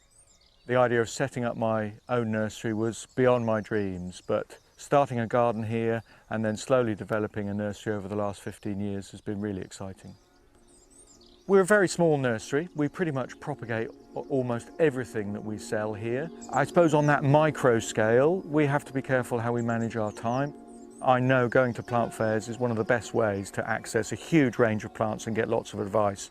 Plant Fairs Roadshow is a collaboration of small independent nurseries. We've got well over 40 nurseries involved. We meet up for regular plant fairs across the southeast. It's been shown to be a lifesaver for many of those small micro nurseries that really can't get an audience that you can get at a plant fair. So I was very excited when I met Colin and his colleagues at the Plant Fairs Roadshow to be invited along, and ever since that's been one of the mainstays of my business. It's actually really useful to meet up with my colleagues now and again. It's more of a community in what could otherwise be quite an isolating situation. The RHS invited Plant Fairs Roadshow to Chelsea Flower Show to have a corner of the pavilion to ourselves. There'll be 8 of us nurseries, so what we've got there are a number of nurseries now that have never done anything like this before, and I think this could be really exciting for the RHS, and maybe in the future they'll invite more small nurseries.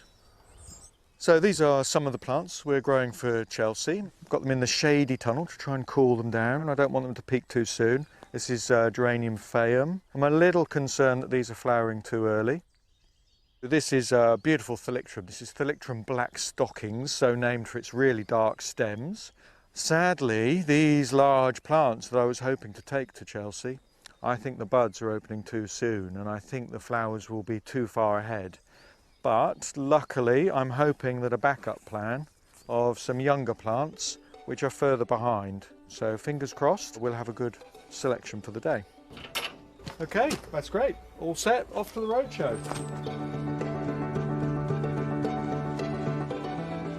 We're here at Arundel Castle. There's 15 really keen nurseries who are looking to display seasonal plants that will be good for people's gardens.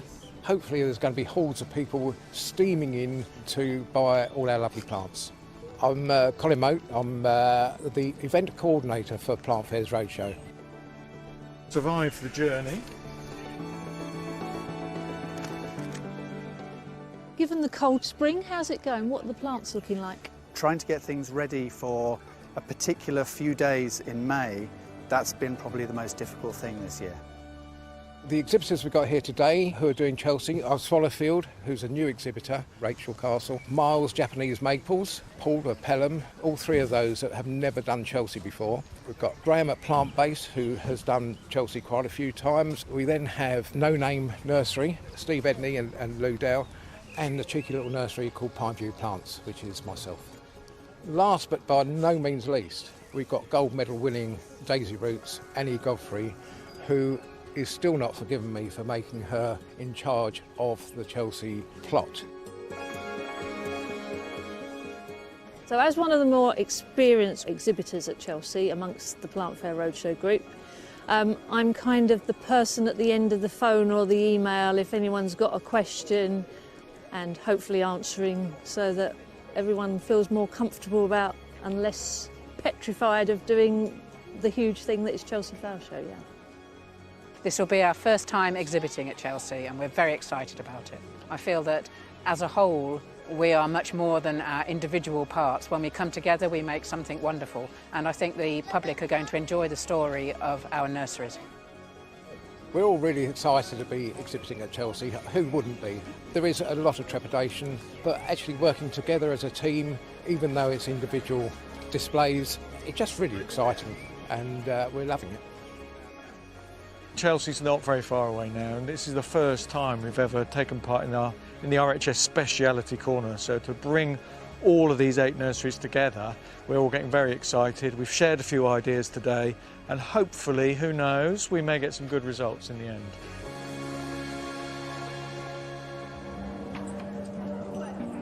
And here we are in the Plant Fairs Roadshow in the Great Pavilion. I'm here with Gardeners World, Sue Kent. Sue, it's a great idea, this, isn't it? Sort of putting these micro nurseries together. They're greater than the sum of the parts in a way. I think it's brilliant. You've got 8 little displays all around a central hub, and it allows all small nurseries to come and show what they're doing. And they've also, at the show, got a central part, the little hub, where anybody can go and ask questions on how to grow things. So it's a bit like a plant doctor centre. Lovely. And I mean also the diversity, because we're always looking for unusual plants, stuff you might not be able to find in the bigger nurseries. So have you seen anything you're particularly interested in? Well, I have. I'm a bit nerdy, so I have gone for Miles' Japanese maples, which shows the development from seed to tree. I've got a little education on how the maples grow, and they've got loads of little mini maples. Lovely. In a container, and they're fabulous, and it's really attracted me. That sounds very educational. It does. We should have a little pootle around. We will indeed.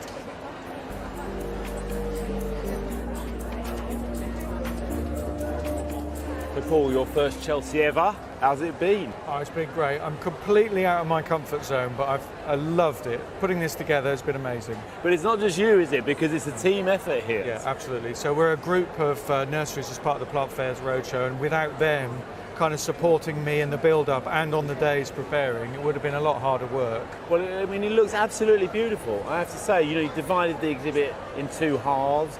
You've got your woven willow through the middle. You know, it's really high standard. Now you've got a silver. Yep. Are you happy with that? A silver at Chelsea is very good. I'm really pleased. I'm a novice at doing this kind of thing, so I'm really thrilled. And actually, you know, the feedback you get from the public is probably more important in any case. I'm getting lots of love for it, so it's really great. Well, congratulations. Thank you very much, Jim.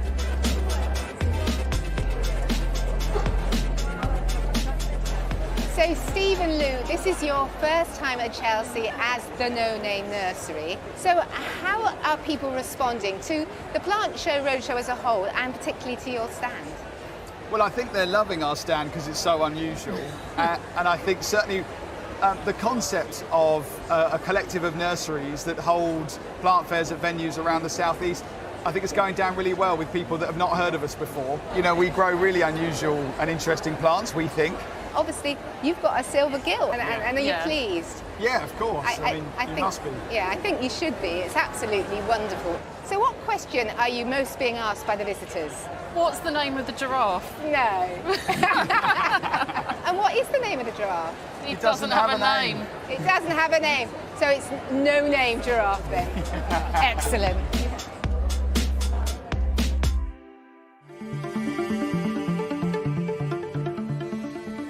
This year's Chelsea has an interesting mixture of traditional skills, crafts and materials, and also combining them, using those techniques with modern materials and for modern purposes to create something new. Here on Horatio's garden there are a number of examples of this. The pod at the back, the building, is clad in wooden weatherboarding tiles made out of redwood, grown in Devon, all handmade, all attached individually, but very, very effective, very weather resistant. There are 3 stone cans, beautifully crafted by traditional stonemasons using centuries-old technique, but they act both as modern sculptural objects within the garden and also as a symbol of a pathway ahead.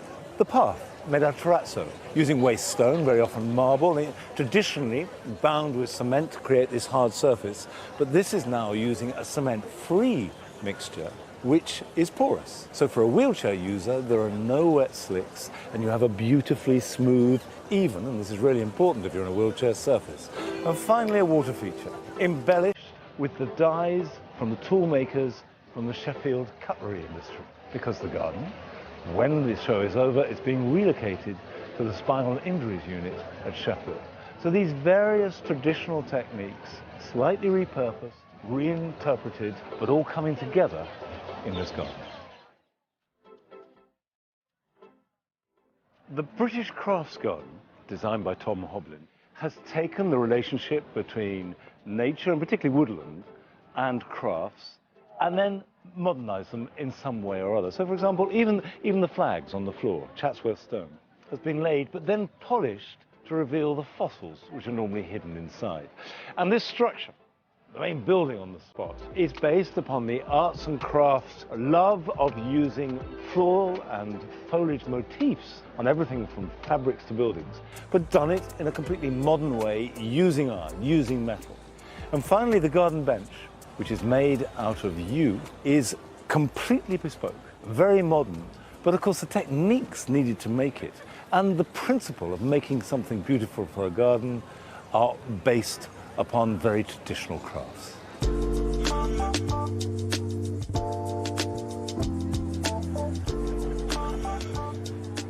This building is on the garden called A Letter from a Million Years Past by Hihei Huang. It represents a Korean herb drying tower with the herbs hanging on beams collected from the mountainside. But the skills in making it are very British. It's done by British craftsmen using techniques to repair buildings that might be medieval and have sustained. And what I love about it is that it's infinitely adaptable and repairable. So there are soft materials, lime plaster, wattle and daub. Notice that the wattle part is actually split bamboo, which is of course a nod to the Korean heritage. And that means that it will get wet, there will be holes, but they can all be repaired. So the building, using these techniques, can endure all weathers, all years. Maybe not a million years, but certainly hundreds.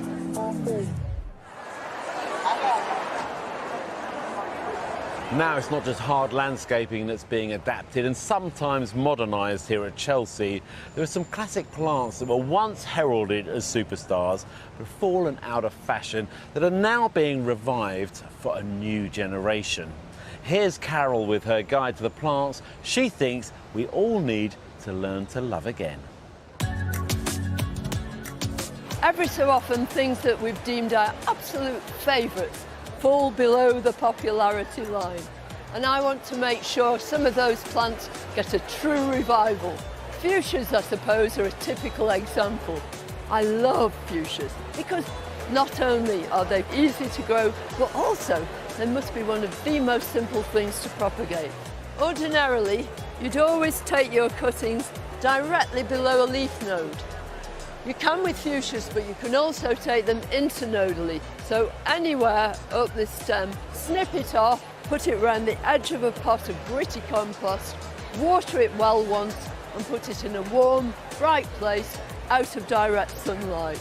Just look at the variety of different fuchsias here. Everybody can choose their own special favourite. The important thing is to have a fuchsia in your garden. Begonias. We're all used to those ones with little dainty flowers, but what about these great big buxom beauties? Aren't they utterly gorgeous? This one's called Party Dress, and this one, Can-Can, and that's exactly how they make you feel, positively festive. So if you want to join in the big begonia revival, what you're going to start off with is something like this. This is a begonia tuber. There are the little shoots coming through, and this is where the roots emerge. Just put it into a pot of peat-free compost, smallish pot, and get it started. March is a good time to plant it. Water at first very gingerly, and then gradually it will begin to grow. These will flower right the way through the summer.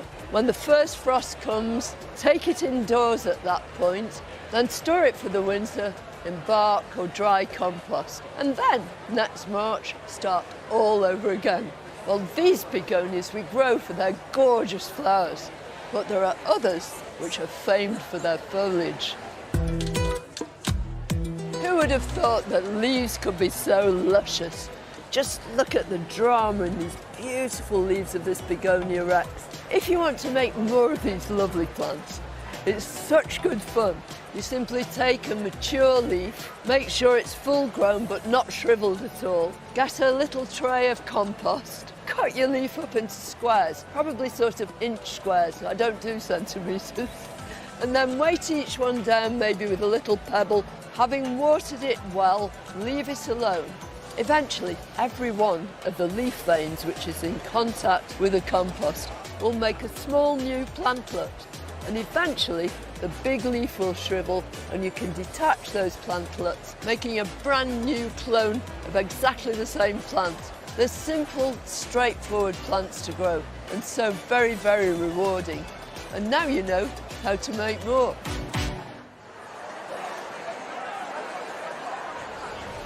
So, Monty, are there any plants that you think we should shout about a little bit more? Well, it's a difficult one, that, because, I mean, I use wild strawberries a lot as ground cover under hedges and things. Yeah. I mean, that's a fabulous plant. At this time of year, I just adore foxgloves. Well, I guess we do shout about them, but they are Mexican fleabane, you know, they're little erigeron. Yes. We don't shout. That flowers all summer long, yeah. and it seeds itself around. I absolutely love it. We don't shout about that enough. No, OK. So I just give did. that. You've given it a shout. And here's what else we've got in store for you on tonight's coverage of the RHS Chelsea Flower Show 2023, an event supported by the Newt. Actress Caroline Quinton gives us a tour of her own wonderful garden in Devon before I meet her to talk about the inspiration that she's taking away from Chelsea this year. And I'll be demonstrating how to create habitats in your garden that not only provides a home for wildlife, but adds to the beauty of your space too. And Francis is explaining how our scorching summers are changing the fruit that we can grow at home and how we can help our gardens to adapt. First, Adam has more inspiration for your gardens at home. He's taking a look behind the beauty to explain how you can still have a captivating garden whilst making design choices that suit our changing environment.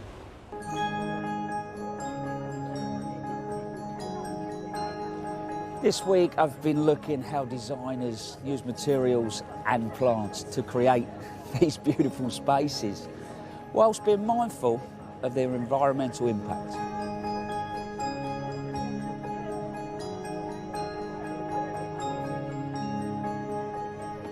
Tonight, I'm going to focus on wildlife and how the designers have come up with some fantastic ideas, how we can improve the ecosystems in our gardens and maybe even future-proof them. This is a fantastic way to view a garden. You get a real understanding of the space. And this is 12 metres by 10 metres, so probably an average size of a new build house. It starts with the tree, the cornice mass, that comes down then to the herbaceous planting, and then there's water that runs all the way through. And you think about wildlife, they want to feel safe, they want food, they need water. That works really well.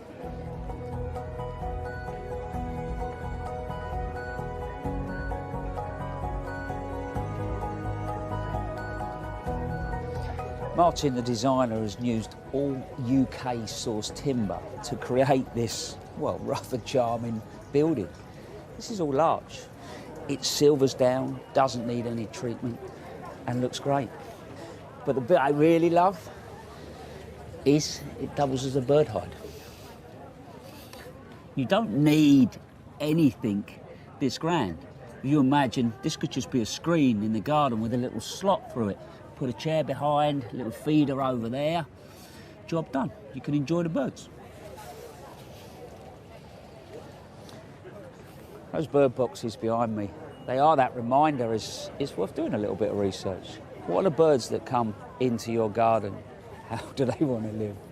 And then you provide for them. Sparrows are in groups. So that is a posh Chelsea terrace, you know?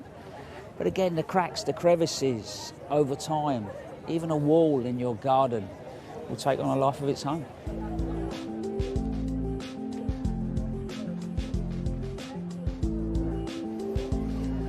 Somewhere to put your prunings. It's great, isn't it? Tidy up the garden, put your sticks in, build a habitat. But the great bit, little hedgehog hole at the bottom there. Hedgehogs can go in, make a home. These are dotted around the garden.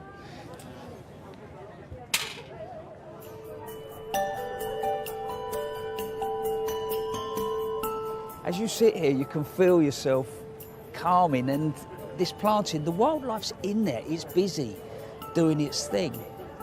And this shows that we don't have to lose that beauty to live in harmony with the natural world. Well, as Adam mentioned, our gardens are not only vital spaces for us to escape, but a home for wildlife to thrive in. And we can and should be incorporating habitats into our gardens' designs to create a cohesive space. And no garden at Chelsea this year demonstrates the importance of a strong relationship between people and wildlife better than this one. I'm here on the Royal Entomological Society garden designed by Tom Massey. And there's so many ideas here that we can incorporate into our own spaces. You can go the whole hog, like he has here, or just pick and choose a few little bits and pieces. Don't be over tidy for a start. At the back, we've got this wonderful gabion wall, which is holding up a significant amount of soil.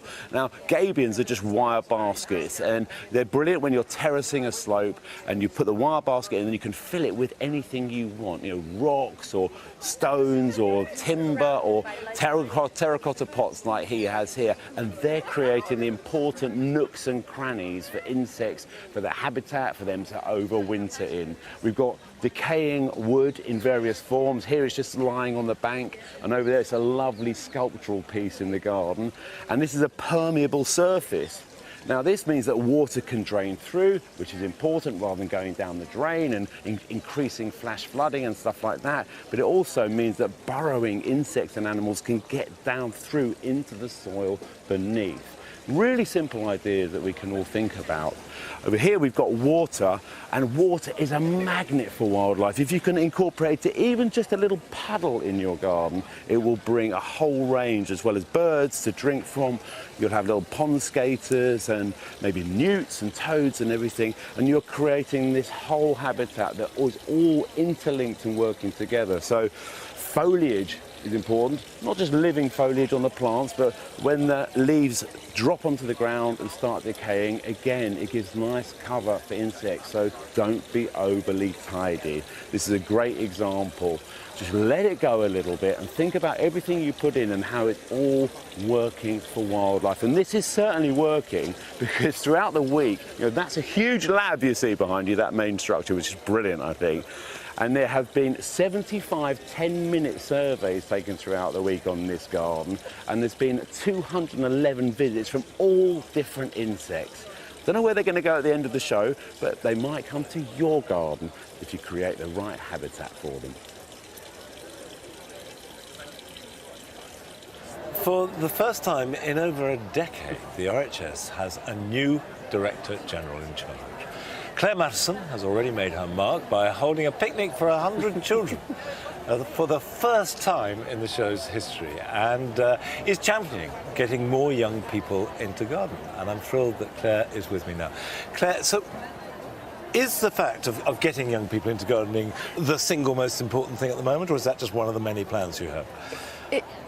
Involving more young people, you know, so I think getting young people, children, and you know, and their faces, they were so excited when they were here to Chelsea, just to give them a little bit of excitement, and then sending them back with seeds and things that they could then take back to their school and share.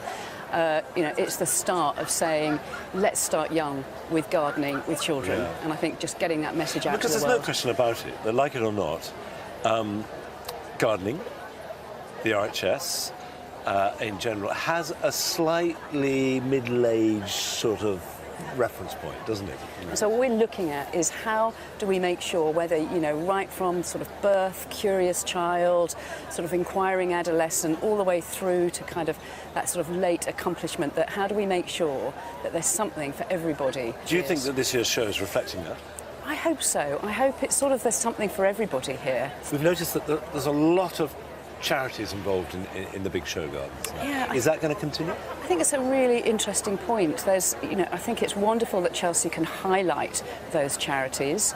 But what Chelsea is about, it sort of reflects what's going on in society today. It sort of comes to us, we open it out. So next year might be a whole different set of charities talking about different messages, different things. So yeah, that's what I love about Chelsea. It's a big reflection of how we're feeling about the world. People are loving it. I mean, the feedback that we're getting is very positive. Are you getting good feedback? I'm getting fabulous. It's my first Chelsea, so it's a little bit terrifying, if I dare say it.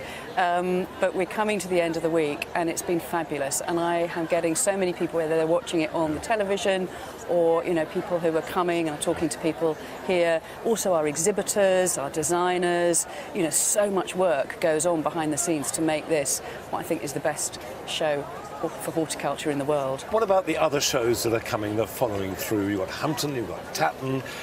What plans have you for those? So we've got, Hampton and Tatton will happen this year. Very different kind of shows. You know, Hampton, it's this beautiful Hampton Court gardens. So you just have that extraordinary history, heritage around you. So I think it feels very different and it feels very personal. Tatton will happen next year. We're very excited. We're going to have our first ever urban show, so look out for that, and that will feel very different. And coming back to that garden adventure once again, and that will be perhaps some young professionals who are thinking about indoor house plants, containers, who don't necessarily have gardens. So yeah, something I hope a little bit different, a little bit exciting from the RHS. I will look forward to that. Yeah. Thanks. Due to our changing climate, we're having to adapt the way we garden as our seasons become more challenging. Chelsea's helping lead the way on new approaches to handle this unpredictable weather. Francis is examining the impact our scorching summers have on the fruit that we grow. In recent years, our climate has been getting warmer, and it might mean we have to rethink some of the fruits that we grow in our gardens. Take the humble apple, for example. Now, classic British varieties like Cox's Orange Pippin are becoming less productive as our winters get warmer. Generally speaking, apples need about 1,000 hours per winter of cold. That's vernalisation. It means between about 6 degrees and freezing. That helps them to produce more fruit for the following year. For example, although there is an interest growing in heritage cultivars that might be local to your area, like this is Sir John Thornycroft, and it's a heritage apple from about 1913. It may not grow quite as well in the same places as it was bred. So an apple that was bred in the south of England, for instance, might now perform better up north. And in the south of England, you might want to look at French cultivars, or even further afield ones like Fiji from Japan or Gala from New Zealand.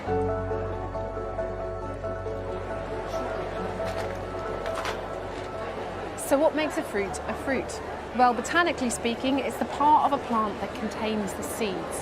And the reason why they're so delicious is because the idea is that animals like us will eat them and then disperse those seeds far and wide as they pass through our systems. That means that the seedlings don't always grow around the base of the parent plant where they'll outcompete them, but they grow up much further afield. That means the genes spread further and the parent plant survives. But making fruits for a plant requires lots of energy, and that means nutrients. And most plants take up their nutrients through the watering. So hot, dry summers, we need to really up our game with watering. And tomatoes are a prime example. So watering really well and watering more regularly will prevent things like blossom end rot, which is a deficiency that causes the end of the fruit to turn black and taste much less good. One of the plants that seems to be very resistant to the unpredictable weather that we're having is this, the elderberry. Now, it can cope on most soil types and most habitats, and it even seems to do quite well in the very hot and very dry years that we're having. This year, though, the flowers are about 3 weeks later than they were in the very hot spring of 2020. And the flowers are followed by fruits from about August through September and October potentially. These berries are also extremely good for us. They're really high in iron, phosphorus, vitamins A, B6 and C. But you do have to cook them before you eat them because some varieties have a level of toxicity if you eat the berries raw. We know from records that people have been eating elderberries since the Stone Age. And if it was good enough for people then, and it's good enough for us now, hopefully it's a crop that we'll be able to rely on whatever the weather throws at us.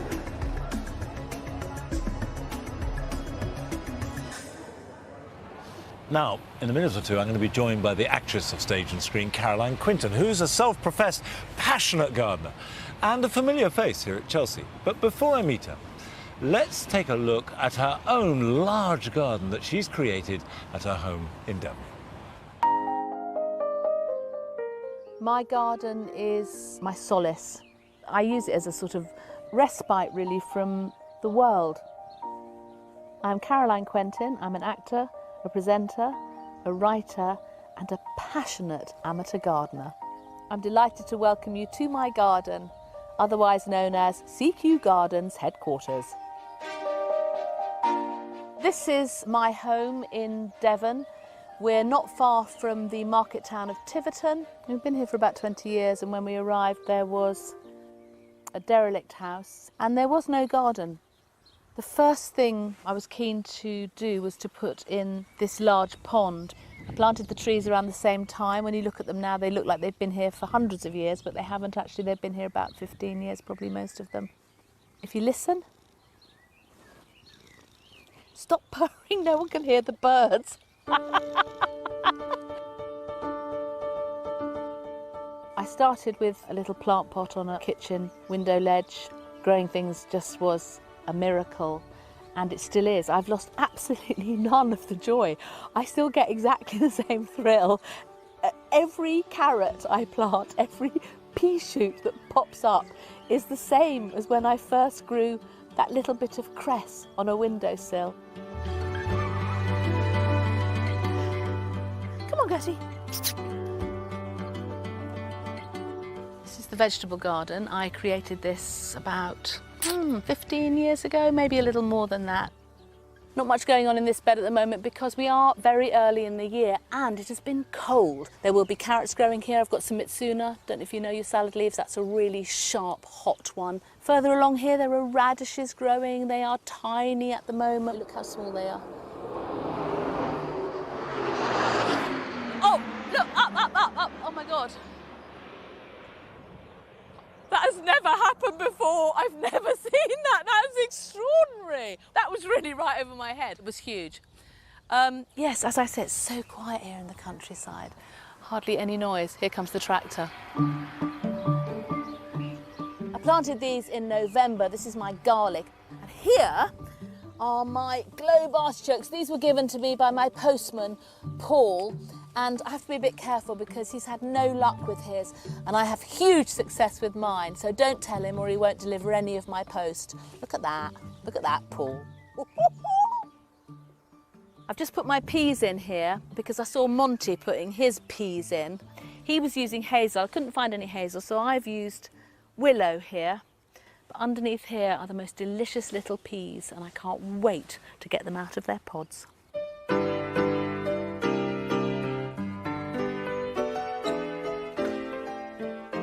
Welcome to my greenhouse. This is my favourite place on earth. It's the scene of some great triumphs and some rather pathetic disasters. As you can see, I've got courgettes, tomatoes, cucumbers, sunflowers.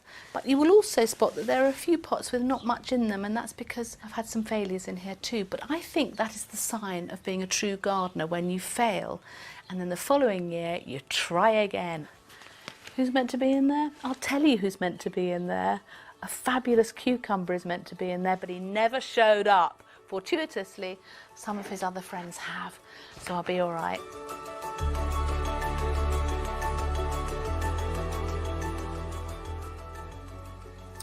Welcome to my potting shed. This is what I call my make, do and mend space. It's made up of lots of old bits of things, furniture and stuff that basically has outlived its usefulness in the house, but I use it all here. That thing there is from an old factory, but it's found a new home here with me, and I plant it up with geraniums in the height of summer, and it's delightful. I like to reuse everything. This door was once the larder door in the house, but I took it away and now I use it here for my potting shed, and you can see the memories of my children growing up here. This was William, and then following them all up, there's my daughter there. Look at these memories here. I love that.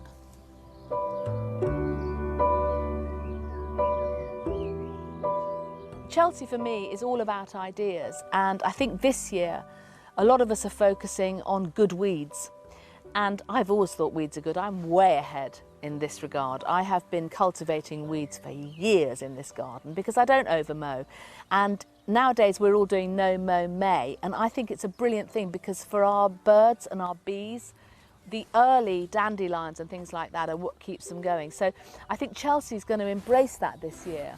So for me, Chelsea is about ideas, it's about getting in with my people in my community and seeing what they're all up to. I have several gardening mantras. One of them is a misquote of a Dorothy Parker quote, and I say, you can take to horticulture, it's cheaper than a shrink.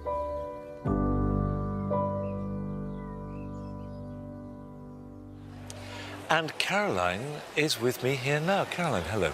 Hello. Lovely to have you here. Lovely to Your be garden here. looks fantastic. Thank you very much. I'm deeply envious of your pond. Yeah, it's good, isn't it? I know. We put it in. It was the first thing we ever did. Yeah. Because I'd always heard, and it's quite right, that if you put a body of water into the land, nature and wildlife will follow, and boy, oh boy, that is just true. And I always say to people, it doesn't matter if it's a saucer full of water or a big pond, put water in and everything will find you. Yeah. You make it and they will come. Correct. Absolutely. So you've come here to Chelsea. I know you've had a good look around. What's grabbed your imagination as much as anything else? I think this year, because I mean, I've been coming over the years, and I think this year what's really interesting is the sort of narrative that the stories are the gardens are telling, the stories they are kind of introducing us to, and about how I think we are starting to use our gardens in lots of different ways. So there is the kind of homegrown narrative, there is the place for peace and respite narrative, there is the global warming narrative, and I've sort of loved. There's a garden here which is dealing with grief, and I thought that was a fascinating look actually about how our garden spaces, which are created in whether it be cemeteries or crematoriums, should be softer, more beautiful, places where you can sit by water, and also if you want to go and cry, have a private place to do that and not an open manicured lawn. So I really enjoyed that notion. I mean, it's quite a big leap, isn't it, from a garden like yours or mine or a back garden to a sort of crematorium or a cemetery or whatever. Yeah. Do you find that these show gardens and Chelsea in general is achieving that, or do you think that maybe this is quite hard? It's quite tricky to take on ideas like that. I think it is. I think it's difficult, and I think to get it right. I mean, the garden we're sitting in now is just a brilliant example of how to make Chelsea a real thing. So you walk into this garden, and I know there are hundreds of people around, so I can hear them and I can hear the parakeets. I know exactly where I am in the world, and yet I look around me and I understand this space. I recognise things, even though it is much more beautiful than anything I could ever create. I can imagine myself spending a beautiful time amongst these irises, these poppies, and all these the sedums. I think that when it's right in Chelsea, it's really good. I mean, you're a very experienced gardener. You're modest about it, but you're experienced and you're good. What do you take back from Chelsea? Is there always something new, or is it a slow? What are you going to take back home this time? I think this year, for me, I'm going to have more confidence in my own choices. I notice there are a lot of weeds in being used in kind of quite, you know, in ways that they've always been eradicated. We've eradicated weeds, and I have never eradicated weeds in my garden. I like to think I was a very early adopter, a very early trendsetter when it came to weeding. I mean, listen, I'll jump on my asparagus bed and I'll weed that because I need that to be weed-free for the asparagus to produce. But other places, I can turn a blind eye, and I can convince myself that it's better that way because the moths will come. You will allow the weeds into your garden. Well, listen, go home, relish your weeds, embrace them in the spirit of Chelsea. And thank you very much for talking. Thank you so much for inviting me. Now, one of the most important plants we should be investing in right now are trees. They might feel daunting as there's a lot of considerations to make when buying one, but they are vital to have because they benefit ourselves, wildlife and the environment. And I'm here on the Bernkoos Nursery exhibit, and it's got a huge range of trees, and you can see all the details of the foliage, and they'll give you lots of really good advice about the eventual size of it and where it will grow. And I know when buying a tree, you know, you can end up with this choice paralysis. There's so many out there, and I don't want to plant it too near the house because it's going to get into the foundations. But I urge you to have at least one tree in your garden, however small the garden is, or even if it's in a balcony, you can grow trees in containers as long as you water them enough. And there's some great trees here. I mean, this one here, Hippophae rhamnoides, this is a sea buckthorn. It's a beautiful silvery leaf tree. You get fruit later in the year, bright orange fruit standing out against the foliage. And this is great for sea conditions, coastal conditions, which also means it does well in roof terraces, on balconies. It can cope with really harsh winds, and it's not going to get too big. And if it does, you can just prune it back a little bit. At the back there, we've got Rus typhina. That one's called Tiger Eye. I remember Rus typhina, the staghorn sumac in the 70s and 80s, really fashionable, went out of fashion. Well, they're back again because they're a great tree. That's a multi-stemmed form, which means you get lots of volume, it's sculptural, quite majestic, and it takes up more space, so it's great for wildlife. The birds will come and perch in there. In the autumn, the foliage is the most intense burning red. It's a brilliant tree. We've got a ginkgo here, pretty much bomb-proof, again, great autumn colour. And all of these trees come in different sizes, so talk to the nurseryman. You can buy them bare-rooted, you can buy them root-balled or in containers. And the best time to plant them is in the autumn or the spring. And you can get some really good deals and think you're investing for the future.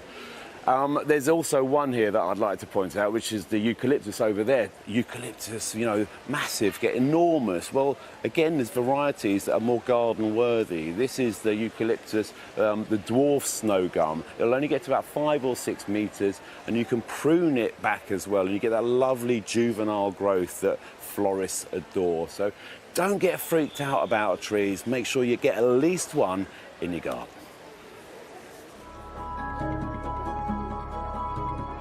There are lots of lovely things here, but there is one plant that I'd like to take home with me, and it's this. This looks like a stone pine, but in fact it's a Scots pine that has been brilliantly trained and pruned, it's a piece of topiary really, to look like a stone pine with its umbrella top. And the beauty of being a Scots pine is that as long as the soil is slightly acidic, it'll grow in any weathers. It's about as hardy a plant as you possibly could grow in the British Isles. And I think this would look pretty good at Longmeadow. So when the show's over, I might take this home with me.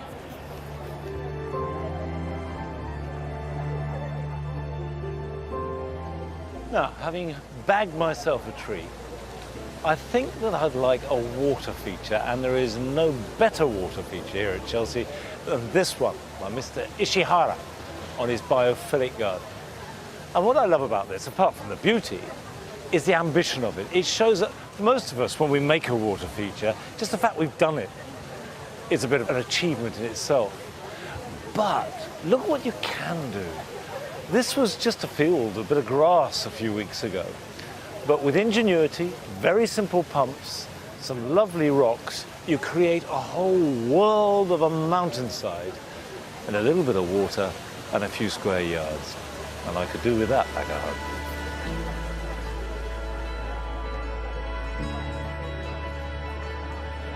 Now, I'm ending up with something that is slightly elusive, because here on the National Brain Appeals Rare Space Garden, designed by Charlie Hawkes, I'm choosing a planting design or concept. Now, it's based upon a form of Alzheimer's where the brain scrambles the messages that your eyes are giving you. And that causes all kinds of problems. What Charlie's done is use the planting to simplify and codify the way the brain takes images. So you have this lovely understory of these interlocking patterns and shifts of green plants. And then dots and highlights and intervals of colour and fragrance. And the colour sometimes is very strong. So for example, on the seats, this bright blue is recognisable as a place of safety. And you can sit and you know that it's a seat and the brain will take that. And although in terms of the Alzheimer's that's very moving, in terms of my own garden at home, actually I've learned something. You don't have to have lots of different colours working through. You can just use a little bit of colour here and there, and that's really powerful. So I think that's a message that I will try and apply to home.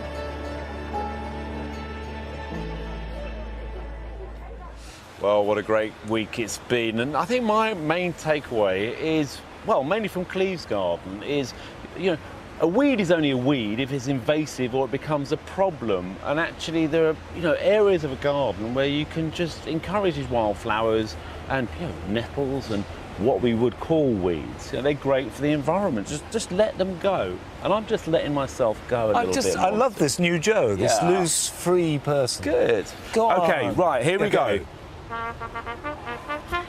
It's Monty and Joe. Love it. Jane Lonsdale asks, when is the best time to divide a large clump of Camassia? Well, there are two times really. Obviously, you could do it in autumn. You could do it in September, October. But you can't see them by then. No. And we do all our dividing of Camassias now. Early June, Camassias are slow to die back. But when they do die back, you can't see the damage. Yeah, but you've got the foliage. Yes. Just dig them up. Dig them up, divide them, replant them, and they should be fine. And by the way, Camassias do really well in grass. So, you know, yeah, they like a bit of moisture. Yeah. And they do well in your garden, of They course. do, they love my garden. But also, if you want to divide them in the autumn, mark them with a stick. Yes. Because then you know where they are. Otherwise, you're going to lose them. Yeah. Rachel Southwell asks, I'm trying to turn an area of lawn into wildflower meadow. I scarified the area, oversowed with a wildflower mix 2 years ago. Year one, I had a lovely mix of flowers, but this year, all I have is lots of yellow rattle. What do I do next? It doesn't sound like a bad situation to me. Yellow rattle is fundamental. She's got lots of yellow rattle. That's brilliant. And that's going to weaken the grass. It will weaken the grass. It's semi-parasitic on grass. Also, I suspect there are lots of other things that are very small at the moment and not really revealing themselves. And I think what you can do is don't do anything radical. Enjoy the yellow rattle and anything else that comes. Cut it really short in sort of July, August. Scarify it again so the seed can have contact with the soil, and be patient. It takes years to get it yellow. Yeah, you've got to be patient. Yeah. Rebecca Lee Highland asks, Monty and Joe, my peonies won't flower. Is it my clay soil, perhaps? Probably, actually, Rebecca, it's because they're planted too deep. Too deep. Often they're planted too deep. So you need to lift them up the clump. I mean, ideally in the autumn, get the crown up a little bit. And people often mulch over them as well. So they end up deeper and deeper and deeper. That's exactly right. They don't flower. Another quickie, come on. Another quickie. Wendy, when tulips finished, do I cut the leaves and stem back or let them die? No, don't cut them back. Don't ever cut bulbs back. Leave the stem. You can snap off the seed head, leave the stem, leave the leaves, let them die right back. Because those leaves are giving the energy, putting the energy back into the bulb to flower next year. Okay, there we go. Well, that's it for today. We will be back tomorrow evening on BBC Two at 8:10 to look back at what has been a superb week here at the Chelsea Flower Show 2023. So until tomorrow, bye-bye. Bye-bye.